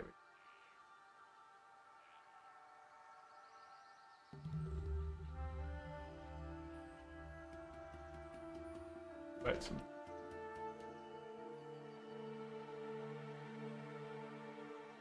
I don't have that in notes, but I thought I would. Okay, now that we have everything kind of in here at the moment, we're not going to be doing a lot of stuff here. We're just kind of hitting up this area just to kind of turn in those Warsong reports. We're going to go ahead and make our way continuing west. So we're going to follow the road west, guys. Be careful through here. We're going to go look for the other Warsong report, the Outrider. He's on the road, so just be super cautious doing this quest. Because there are some higher level wolves located over this way. So if you don't see the Outrider on the road, you know, between like here and here, don't go too far over here, otherwise you will fight I think like a wolf or something. And there's spiders. There's spiders that are stealth, and there's wolves, so just be kind of cautious as you go through here. And hold on one second, I missed a comment there. We said CVC says, yeah, mainly doing dungeons. It's a bit underwhelming outside of dungeons for sure. Yeah, that's going to be the thing with Holy, right? Holy isn't designed to do a whole lot of damage. Oh, somebody just died right there. Ah, this guy's name is Ag. Level 28. Yeah, see that wolf right there? This is why I say, be super cautious through here, because you don't want to aggro something. You're level 22, you know, if 22 to 24 at this point. Fighting a level 28 might not be for your best interest. But we should, yeah, see level 28's dead right there. There should be a mounted Outrider that runs left and right through here, or he just kind of patrols through here. Alliance does have a quest to kill this guy as well. So if you don't see him, like you ran this direction and he's not here, the Alliance probably has they have a quest to kill him, and they may have just killed him. It is a pretty common thing. It's like they have a quest like right over here to kill this guy. So I think this is where we kind of have to be cautious. Yeah, see the lurker right there, level 28. He just went into there. Target. Outrider. Unknown unit. Okay, I'm not going to go further than here. Like, once you get to this point right here, you don't want to go too much further in. You're going to get attacked by the web guys.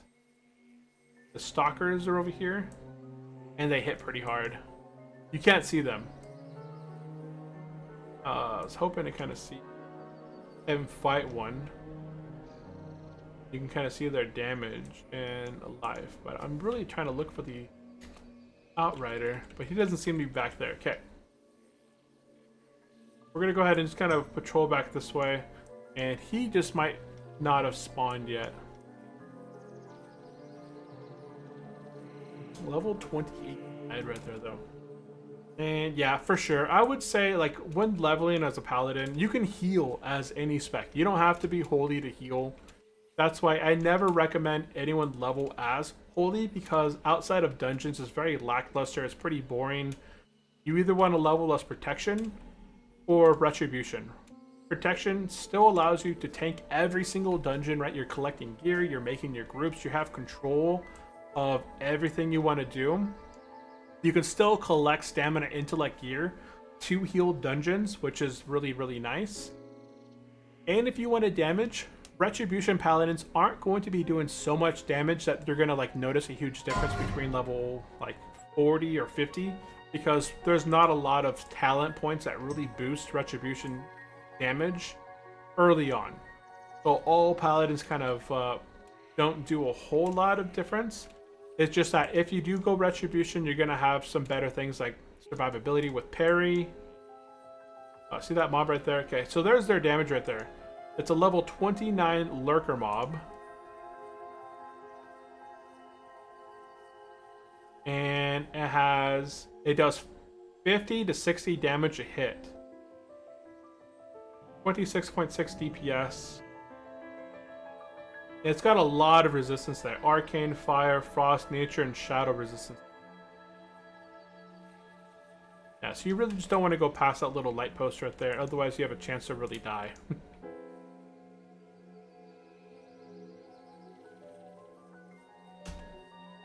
I'm really looking for this outrunner.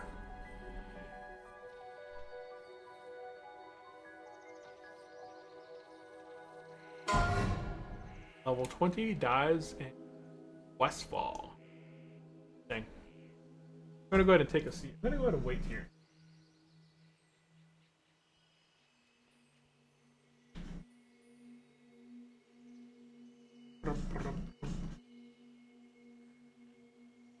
You shouldn't be any further south. Like, he has a chance to go all the way towards the border of Ashera. I don't want to travel that. Oh shoot, I entered combat.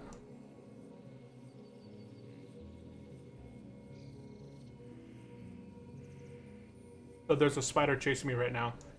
It's invisible. You don't want to go that way either. You'll go into combat and fight more. So I know that over here I was fairly safe. I didn't want to get out of combat and then get out of here. Okay, leaving combat.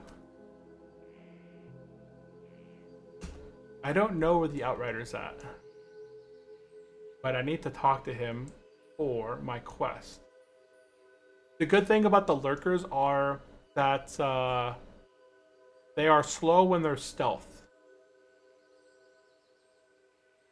So that's the only thing that's good about them being stealth, is that they're slow and you can probably outrun them when you're on your mount and they don't hit you right away. As soon as they hit you though, they unstealth and then you're in a world of trouble because they can web you and they smack you for about 60 damage a hit. Dodge that guy. I'm gonna go ahead and get out of here.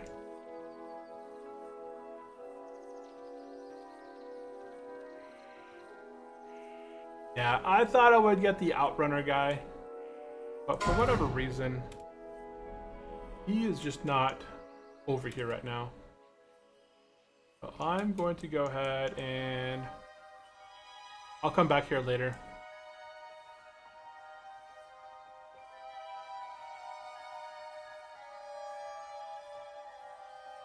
Yeah, that guy's ready to boost it just in case. He got into his cat form, just in case he needs to speed away. So unfortunately I couldn't get the Outrider to even spawn. I have no idea. Maybe he's paused out somewhere towards the west side. But we're gonna go ahead and make our way to Zoram Strand and then turn in Trouble at the Deeps, the other Warsong report out there, and then do the Zoram Strand stuff. Like, we're gonna be taking out some Nagas on the coast there. Yeah, the cool thing about prop paladins, right? In dungeons, they're awesome tanks. They are awesome tanks, right? Retribution Aura, Consecration, Blessing of Sanctuary. Plus, they can drop. They can get shield spikes on their weapon. And there's something else. They have Holy Shield, but that's not to level 30. But even at level 20, they have 3 things that could deflect damage to people, which is still pretty good. Or do AoE damage. They're like a threat machine.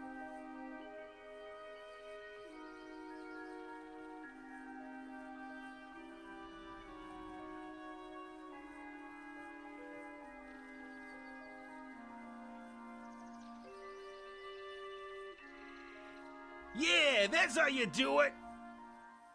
Oh, they brought this, they brought him to the gate. Yeah, level 31. That's what I'll talk about. Level 31. Sharp Talon for the quest. He drops the quest item that we need. But we're not going to be able to fight him at 22. He's just too much of a threat.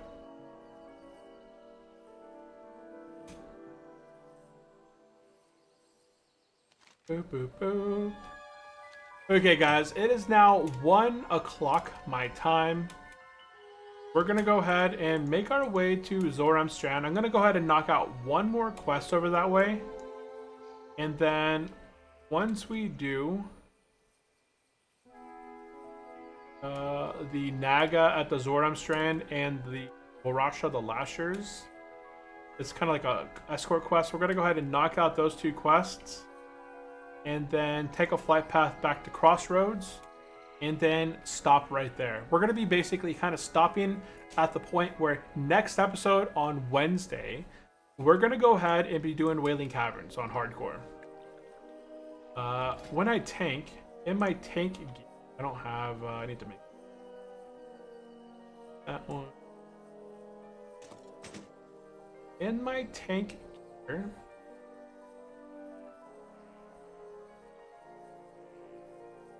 I have 9. Oh, I have a buff of Power Forward Fortitude 3. Nice. Okay.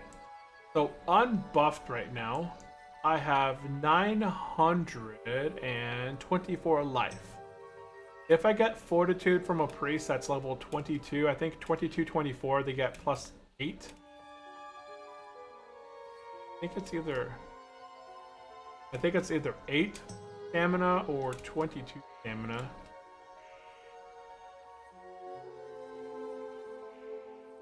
It's going to give me like, or maybe it's plus 20 stamina.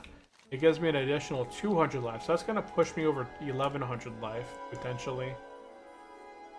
Then I have food buffs. I still got my bear ribs. Not crazy good, but it's something. It's something.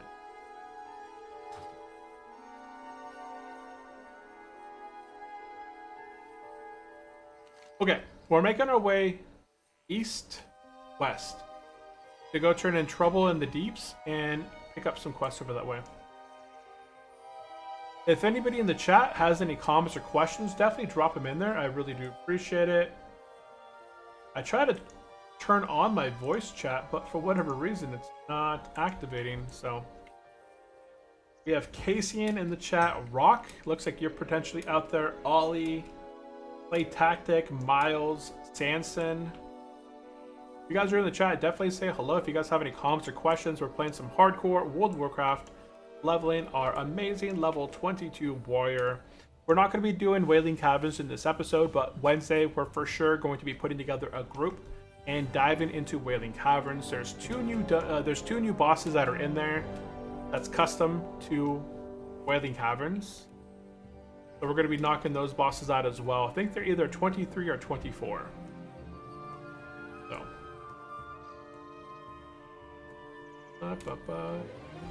Take a quick look.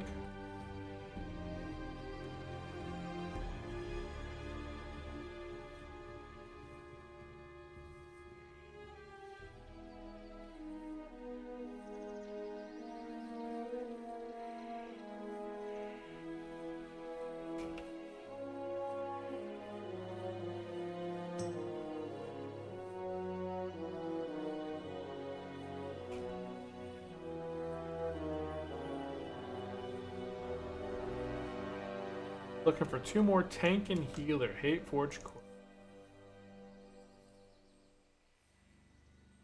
Stoneclaw sucks as an escape tool anyways. Mobs hit you breaking your elemental shield already makes Stoneclaw not work. Earthbind is better. Okay. People giving some shaman wisdom in the chat. I think shamans will be interesting.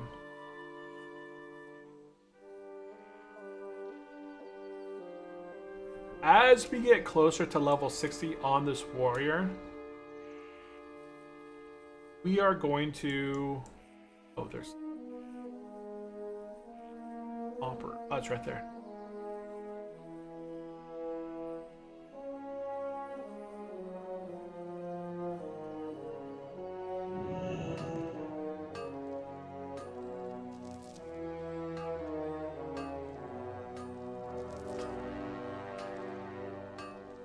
A weekly Pokemon.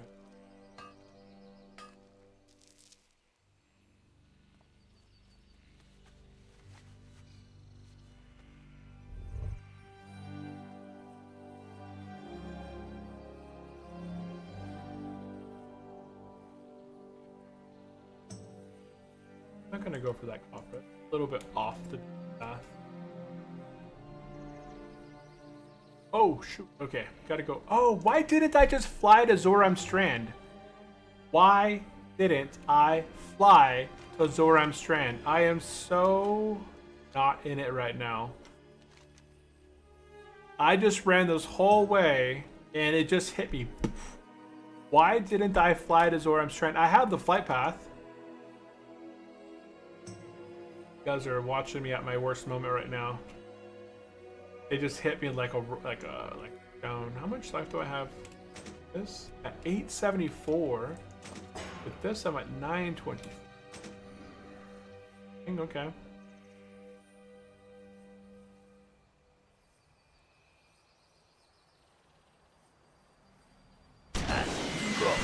Level 60 Thunder Ale Bruto.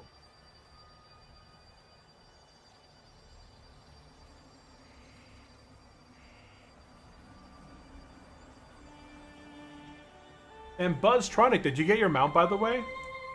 You're probably out there still playing your warrior. But were you able to get your mount okay?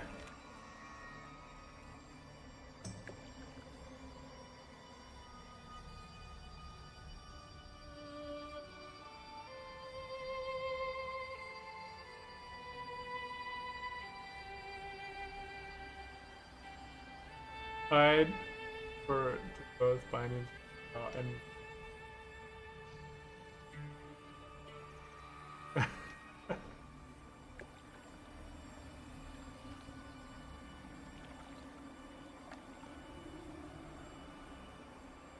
looking for 3 more. Looking for more Wailing Cavern. Need all plus 20. Dude, that's a safe group.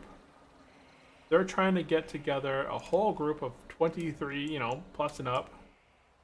Which is actually a really safe level to go into Wailing Caverns, as long as the people are good.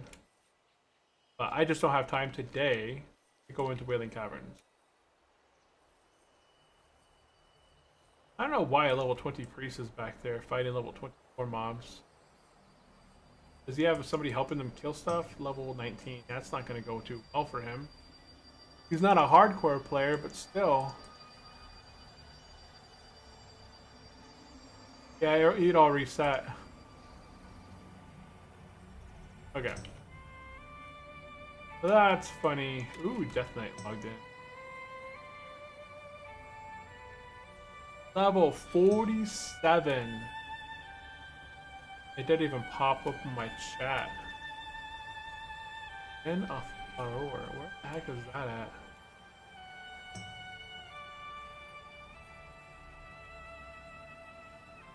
Yoing. That's not D-I-O-N-I-S-O-S. This guy just died. I'm trying to see what zone he died in. Hinterlands Druid. He died to the Vile Branch Amazari Guard. Oh, I think the guards are at the very top. Oh, there's a whole bunch of them dying right now. Dang. Okay, so if we look at the chat right now, guys. Somebody was saying they would lose their stomach if they at level 50, 40 died. So here we go. Level 49 died in the hinterlands to the Vile Branch Guard. Boom, 49 dead. Oh wait, there's another one that died before him? Oh yeah, there was. So there's the first one. Level 47 died to the guard. 51. Fs. And then boom, level 49, Pure Moo died. 49 to the guards. 51 double. Uh-oh. Level 51, Death Kiss died to the guards. That's the Hinterlands Elite, so that's 3 so far. That's 3 so far. Oh, ouch. Oh no. Oh, was that one of ours too? Any of us? That's a huge F right there. This is the run. F. Any scroller or strat enjoyers soon. They got the mallet. They should just hurt out. Oh yeah, they died inside that back area. Yeah, they made it to the top. They were inside that cave. That was only 3 of them. Man, all of that and they didn't even get the mallet. So that was 3 deaths we just witnessed at level 50 up. Crazy. Crazy, crazy, crazy. Level 56 to like 40 or 56, right? The highest level death there was 51. Yeah, 47, 47, 49, 51.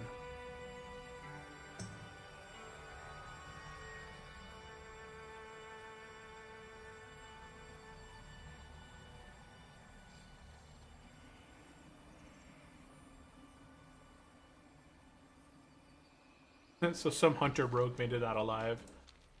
Dang. Oh, 4 died? I only saw 3. Interesting.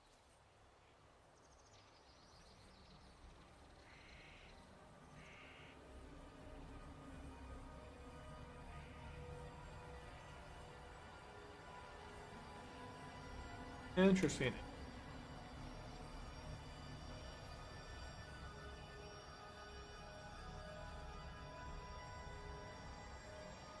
Okay, we finally arrived after making our pain mistake of running here instead of flying. Could have flown. Okay, over here, we're gonna go ahead and turn in the other Warsong report. For the Horde. And boom. Okay, now that we have all that in the middle, we're not gonna go ahead and get between a rock and a thistle. We'll get that one later on. We're gonna go ahead and turn in Trouble at the Deeps. And this is gonna open up a Black Fathom Deeps quest. Both of these quests right here are Black Fathom Deeps. We're not gonna do those just yet. Over here is where we're gonna go ahead and get Naga at the Zoram Strand. How you doing, Ma? Troll Charm, we're not gonna do this one yet either. That's the one up with the Thistle Furs, so we're not gonna do that one yet. And there should be another guy in here. That is the quest called Vorsha the Lasher. Looks like somebody's probably doing the escort quest right now. So we're not able to escort him just yet. Okay, so do a quick check. Nothing's there. Okay, we're gonna go ahead and come back for that one a bit.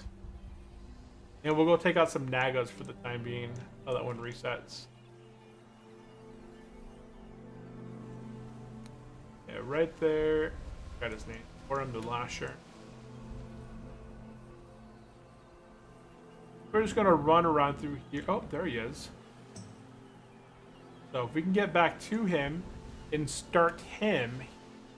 Oh, he's gonna get it. 3, 2, and he started it. Oh, he's a hardcore player. We're too far apart to get that quest though. He couldn't have grouped with me.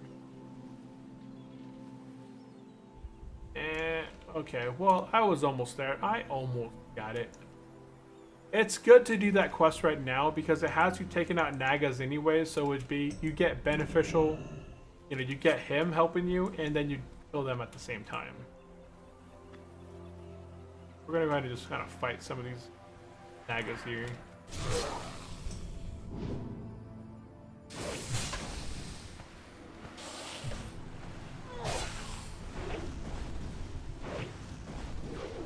Overpower.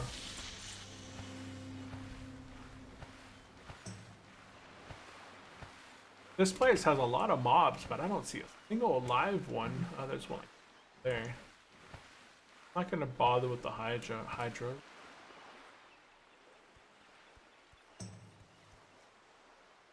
Looking for more Wailing Cavern. H-E-L-D. Oh, heal. 5 out of 3, 23.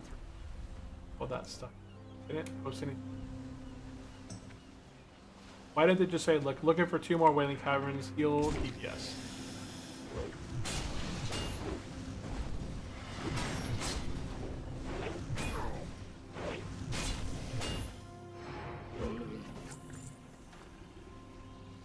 About a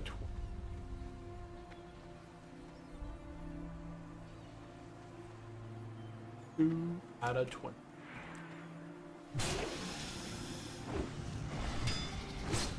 We got Sunder rank 2 now, which is nice. We really chew through their armor now. This guy's got no armor now. Yeah, 5 Sunders. Most of these mobs have absolutely no armor left, so we're just maximizing as much damage as we can.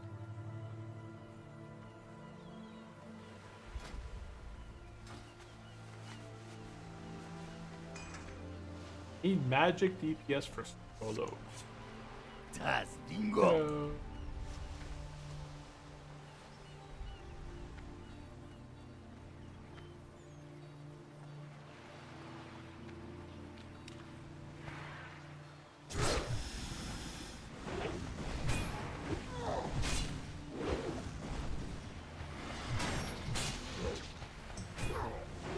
Come on. Oh, we got a bunch of guys up this way. Quick! Before the others see you. Die! Aha! And now.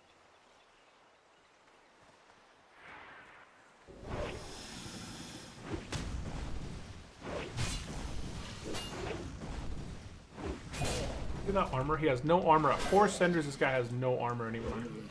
So once I got the 4 Senders, I don't even have to Sender anymore. Go to recheck this. Charge in. Bleed. So first Sender, 517, 157, and none armor now. So I really just need to apply 4 Senders to these guys. Good.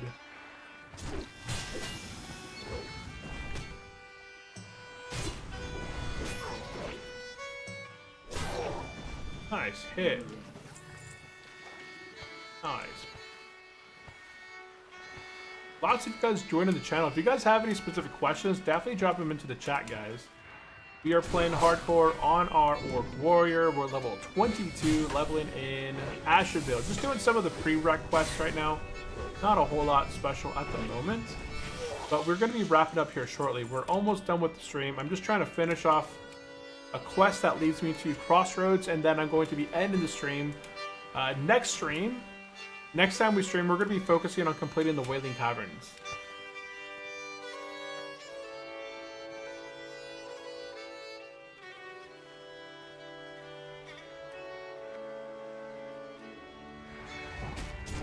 Oh, whoops.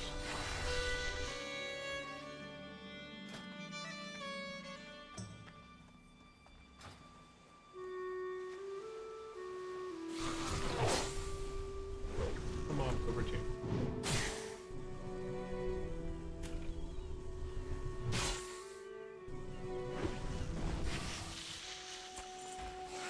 And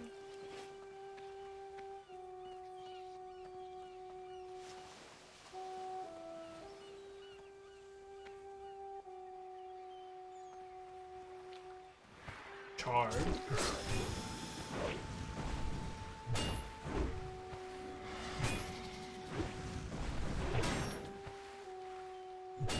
At least Northwind have some quests. Anyone selling some weapon? I'll fix one.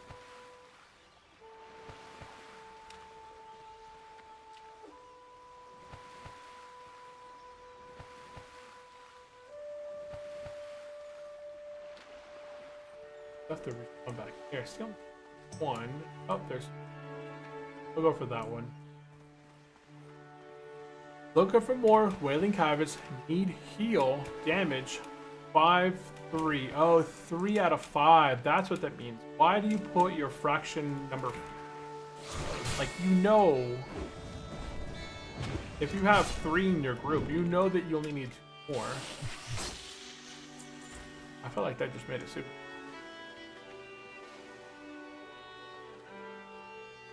23.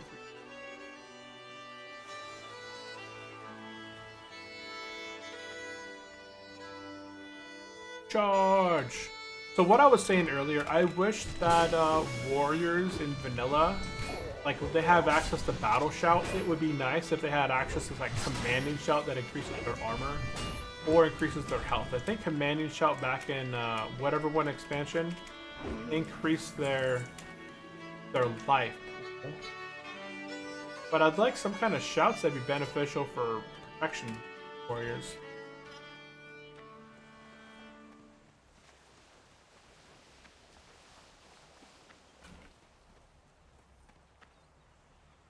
Am I like the only one here now? Whoa, whoa, whoa! That's making his way away. Can't outrun me, I'm the Juggernaut. 2, 1. Pummel. What the? What the heck? I pummeled multiple times there. I tried to hit it.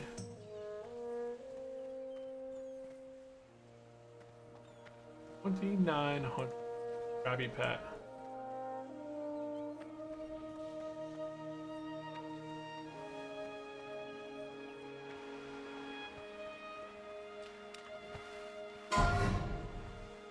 Oh, he's gonna get it.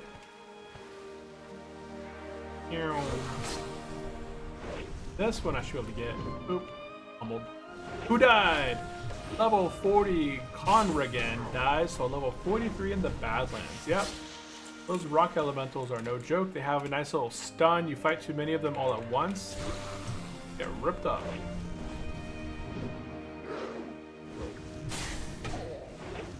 Yeah. That'll do it. I don't know why I'm doing tenders on him. He's already dead. Oh.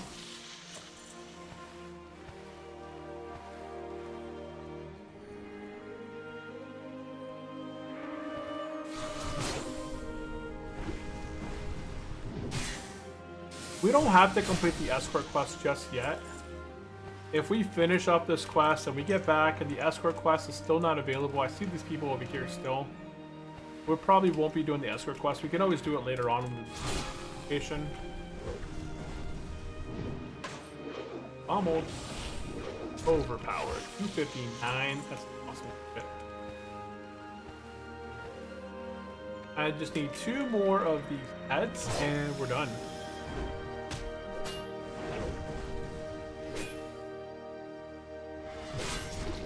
Lead. 1 more. Find 1 more red target. He's gonna find that one.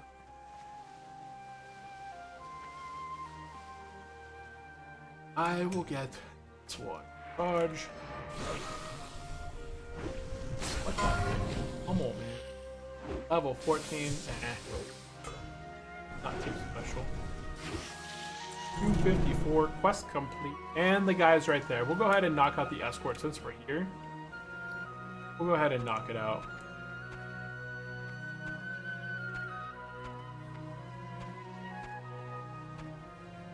Okay.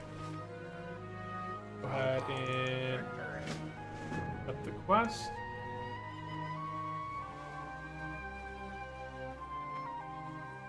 And this will kind of just boot up slightly. Okay. We'll go ahead and eat a little buff here. I don't think I should need it. There is, I think, 2 or 3 Nagas that spawn on us. So we'll obviously want to take out the caster Naga first before we interact with the melee guys.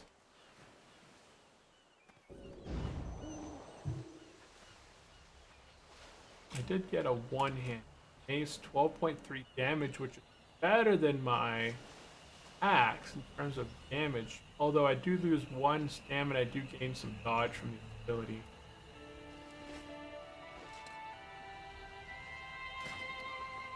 No, I can't think of a better weapon that I could get for a 10 item. I'll keep that for me.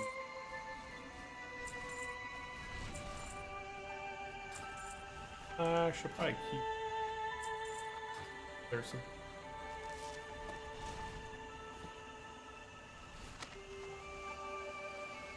Oop, okay.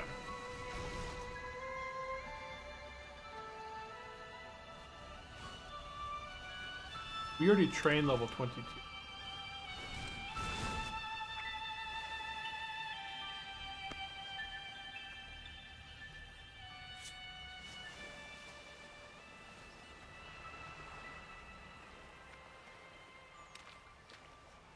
Gas Lazog, bring his head to Soloman and oh, that's the elite quest.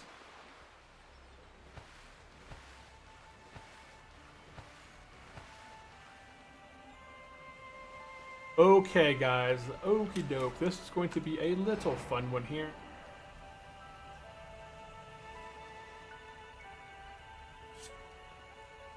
We're gonna go ahead and get right here. He's gonna start casting something. We click on the fire. It activates some mobs to spawn. We want to take out the caster, which I feel is going to be on the right-hand side over here.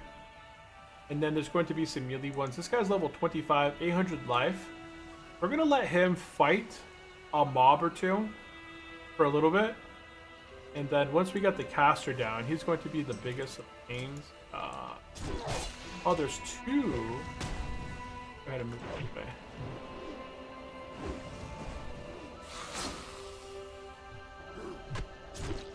Take out the caster. Nice. The caster's dead. He's dead.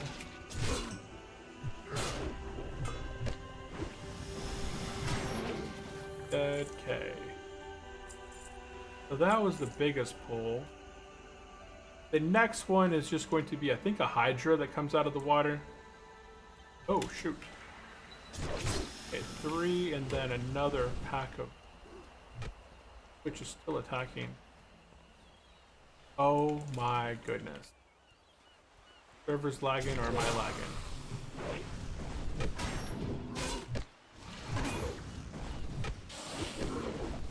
I think the server just lagged. I just felt that lag.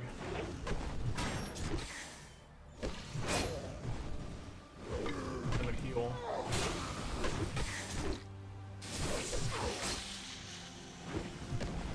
After this, we're gonna go ahead and quickly bandage up. I'm bleeding. Oh, it's gonna suck. I didn't notice I had a bleed on me and I tried to bandage. Oh, there's the Hydra.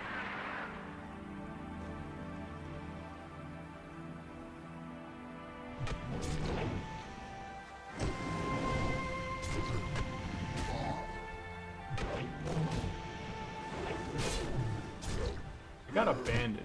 Definitely. Yeah. This guy does a lot of damage. Look how much damage he's chunking out of me right now. So, I feel like for whatever reason, I'm lagging out at the moment.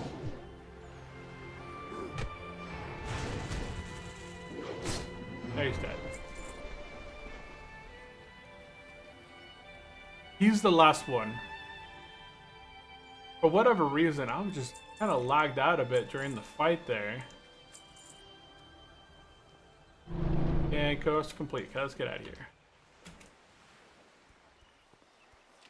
I had a little bit of lag during that encounter, which kind of dropped my heart a little bit. It's like, am I lagging myself? Am I going to disconnect because my internet or my power, or not my power, but my internet's kind of being funky? Or is this, oh my goodness.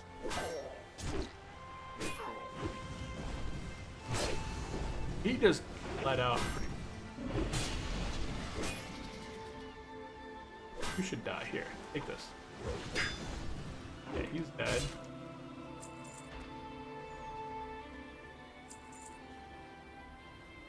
Oh, we got so many of these linen bandages. I really should use up. I got 20 of these suckers on me.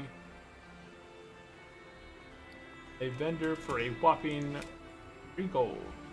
3 silver. Okay, we've officially completed all the quests that we're going to knock out here in Zoram Strand. I'm going to go ahead and head back over here, turn in the 2 quests that I just completed, and then go ahead and make my way back to Crossroads. And we're going to be logging out in the Crossroads, guys. That's going to be the last thing. If anyone has any specific questions, drop them into the chat. We'd really appreciate it.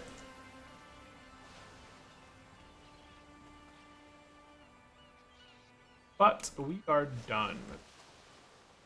Okay, making our way back over here, we're going to go ahead and turn in Borsha the Lasher. Got a Horn Ring, 3 stamina, 2 spirit, could be decent thinking. And then, where's over here in the back? We're going to go ahead and turn in Naga at Zoram Street. Okie doke. Now, at this point, if you guys are a druid, go ahead and hearth, or, use your Moonglade thing to get to Moonglade, train, sell, whatever you got to do. And then, once you're done, go ahead and take a hearth back to the Crossroad. Now, my hearth is Thunderbluff. So I'm actually just going to go ahead and fly back to the Crossroads. And we're going to go ahead and be logging out, guys. We're going to be head and logging out. So, we have 15 quests on our quest log. 5 of those are quests that you wouldn't normally have unless you're planning to do Wailing Caverns or a warrior should. So you should have right now 10 quests. Satisfaction for Shack. That's kind of a hit or miss one. We'll be knocking that one up in Stone Talon Mountain in the future. Should have Shredding Machines, Genzil's Forest Magic, Ogrimmar 1. Eventually when we get to level... I guess we're not going to go back to Ogrimmar for a while. I'll have to read where I got this one at, as I should have turned that one in probably sooner as well. War Song Reports, this is one I don't know where the Outrider was. Maybe Alliance killed him, and if I waited just a smidge bit longer on that 6-minute respawn, he might have respawned and I would have got it. We'll knock it out in the future. Sure. Counterattack, we don't really need this one Glory either. to the Quel'Dorei! If we, I'm going to go ahead and drop this one. If you ever see someone doing the counterattack quest, you can go ahead and touch the banner, but honestly, we shouldn't knock that one out anywhere near this level. The elite that spawns from that guy, it does a lot of damage, so. Boop, boop, boop. Egg Hunt, that's in South Barrens. Chen's Empty Keg, we'll be working on this one down south, so keep that one. Weapon of Choice, we'll keep that one, that's down south in Barrens. Terran Mill, where did we get Journey to Terran Mill at? I forgot where we nabbed this quest at, but we're going to be eventually going to Terran Mill in the near future. And then, so we'll keep this quest on us for now. All the Wailing Caverns quests, we're just kind of collecting the Wailing Caverns quests, because at the beginning of the next episode, we're going to be diving into Wailing Cavern. And then Speak with Ruga, that is a warrior-only quest, which will knock it out. We turn it in, and I think we get the other one that we combined with the Silithid's Egg Hunt, because we take out the Silithid guys at the same time we're doing the eggs. So that's a combination stuff. And Pala Ritter. Hey, what is up, Pala? Welcome into the stream. I do appreciate the follow. We are just about to wrap up our stream, unfortunately, but I really do appreciate the follow. Do you play any hardcore World of Warcraft?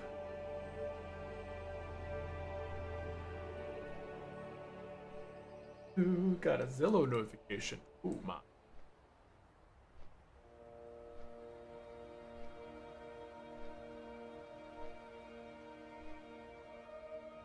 What are they talking about right now? Actually playing some Ambershire right now. Oh, nice. What level are you over on Ambershire? And Patrick, hey, welcome into the stream, Patrick. I do appreciate the follow over on the... Was that Twitch as well? That's interesting. I'm not getting that notification. I see that Patrick followed. Oh, wow. You're already level 37. Nice. Hey, there's Patrick over on YouTube. Patrick, I do appreciate the subscribe over on the YouTube side. Hey, appreciate both of you guys tuning in and subscribing and following along. Welcome to the Unchallenged crew. Yeah, it's on YouTube. Yeah, I didn't get the notification right away, so I wasn't sure where it was at. Just finished Valor. Now time for that new dungeon over there. Oh, right, you're level 37. So, are you thinking of doing Stormrot? Yeah, Stormrot Dungeon over here. That's a pretty toughy one. Great vibe, awesome to watch. Hey, I appreciate that, Patrick. I do appreciate that. I try and be pretty chill. I try and explain where I'm going, what I'm doing, and why I'm doing it in a, you know, pretty chill manner. Kind of doing like a kind of quested experience playthrough, but also I'm not screaming and yelling into the mic. But we have arrived in the crossroads today, guys. I'm going to go ahead and be logging off here. In our next episode, I don't know if I'll be streaming tomorrow. Tomorrow is my daughter's first day of school, so we're going to be dropping her off together. And then I'm going to go do some labs for an appointment. So I'm not 100% sure if I'll be streaming on Tuesday, but I will for sure be back on Wednesday streaming normal times from around 9:30 a.m. Pacific time to right around 1 to 1:30 Pacific time. So today we accomplished quite a bit. We got to level 22 from 20. So we got 2 levels today, I'm pretty sure. I think that's what we got. And there's a paladin here, but I'm wandering around trying to take out people. You can see all the skeletons on the ground and corpses and stuff. Crossroads is just a death pit for horde players that are flagged. But that is going to be it for today's episode. Dragon Ball Retreat was amazing. Those Lord of the Ring Moria vibes, 100%. I did a whole video on Dragon Ball Retreat, just running through, you know, just kind of killing things instantaneously. It still took me an hour to go through and, you know, explore the dungeon, check out all 10 mobs, check out, you know, where to get the key, the Dragon Ball, like lower level key, and taking out a guard. Wow, he sees a flag die. Oh, the guy got flagged for no reason. I don't know why you would become flagged. This guy's name is Annoyed yet? No. We did a 5-man and it was 95 minutes. That is very fast. I've had people in the comment section say, hey, we did Dragon Ball. It took us 3 hours to do Dragon Ball. So if you went into Dragon Ball and you knocked it out in a day and an hour and a half, that was awesome. And Florin, when is your next stream day? I will be streaming again on Wednesday. So I'm not going to be streaming tomorrow because I have an appointment and taking my daughter to school for her first day. But we'll be back on Wednesday 100%. And we'll be working on completing the Wailing Caverns dungeon pretty much kind of right away. I want to get a group together and start going to the Wailing Caverns. My my defensive stance, I got 944 life fish when I have my proc gear on. I'm gonna see if I can get some gear. Right, if I can get a neck piece, a head piece. I'm not gonna find a head piece at level 22. I don't believe. Yeah, see, there's a group right now looking for a tank. They're leveled 18. That's softcore. I'm gonna see if I can nab a better weapon somewhere. If I can find something that gives me a little. Oh no, I did find this. Oh, it's not the best upgrade. Oh, I have another upgrade, don't I? I have like a weapon in my bank. Oh, I thought I had a weapon that gave me like +4 stamina, but I must not have it. But guys, that is going to be it from me. I do appreciate everyone for tuning in today. We'll do some quick shout outs starting over on YouTube. So over on YouTube, we had John Estelle. I believe he may have been the first one in the chat today, so big shout out to them. We had also Florin. Oh, it may have been Florin actually. I think Florin was the very first one in the chat today, followed right behind by John Estelle. We had the Viper Lighters. We had Gabriel, Greg, CVC, Patrick, and then over on the Twitch side, we had, let me go ahead and pop over this way. We had Buzztronic joining us. They were level, I think, 19 on their warrior as well, kind of leveling through. We had OC Beefy. I don't miss anybody. I'm just kind of going through who's been chatting in the group or in the chat there. Yeah, Lighters was definitely chatted it up for a bit. Appreciate that. Had Palarator over on Twitter as well. Appreciate the follow, guys. I think that may have been it. I hope I gave everyone a shout out that said something in the chat tonight. I always try and give everyone a shout out towards the end of the stream that has joined in and said something during the live stream. So that is going to be it for today. We'll be back on Wednesday and continuing our adventure if we don't die on our warrior inside the Wailing Caverns. That's going to be our goal next episode. So I'll be making a scheduled stream for Wednesday, making a thumbnail saying, hey, we're headed into the Wailing Caverns, and that's going to be our next objective. So that's it from me. I do appreciate everyone for tuning in and hanging out with me today, and I will see you guys in the next one. Bye-bye. Oh, wait, no. Stream ending. Yeah, stream end. Have a good one, everyone. Bye-bye. See you on Wednesday.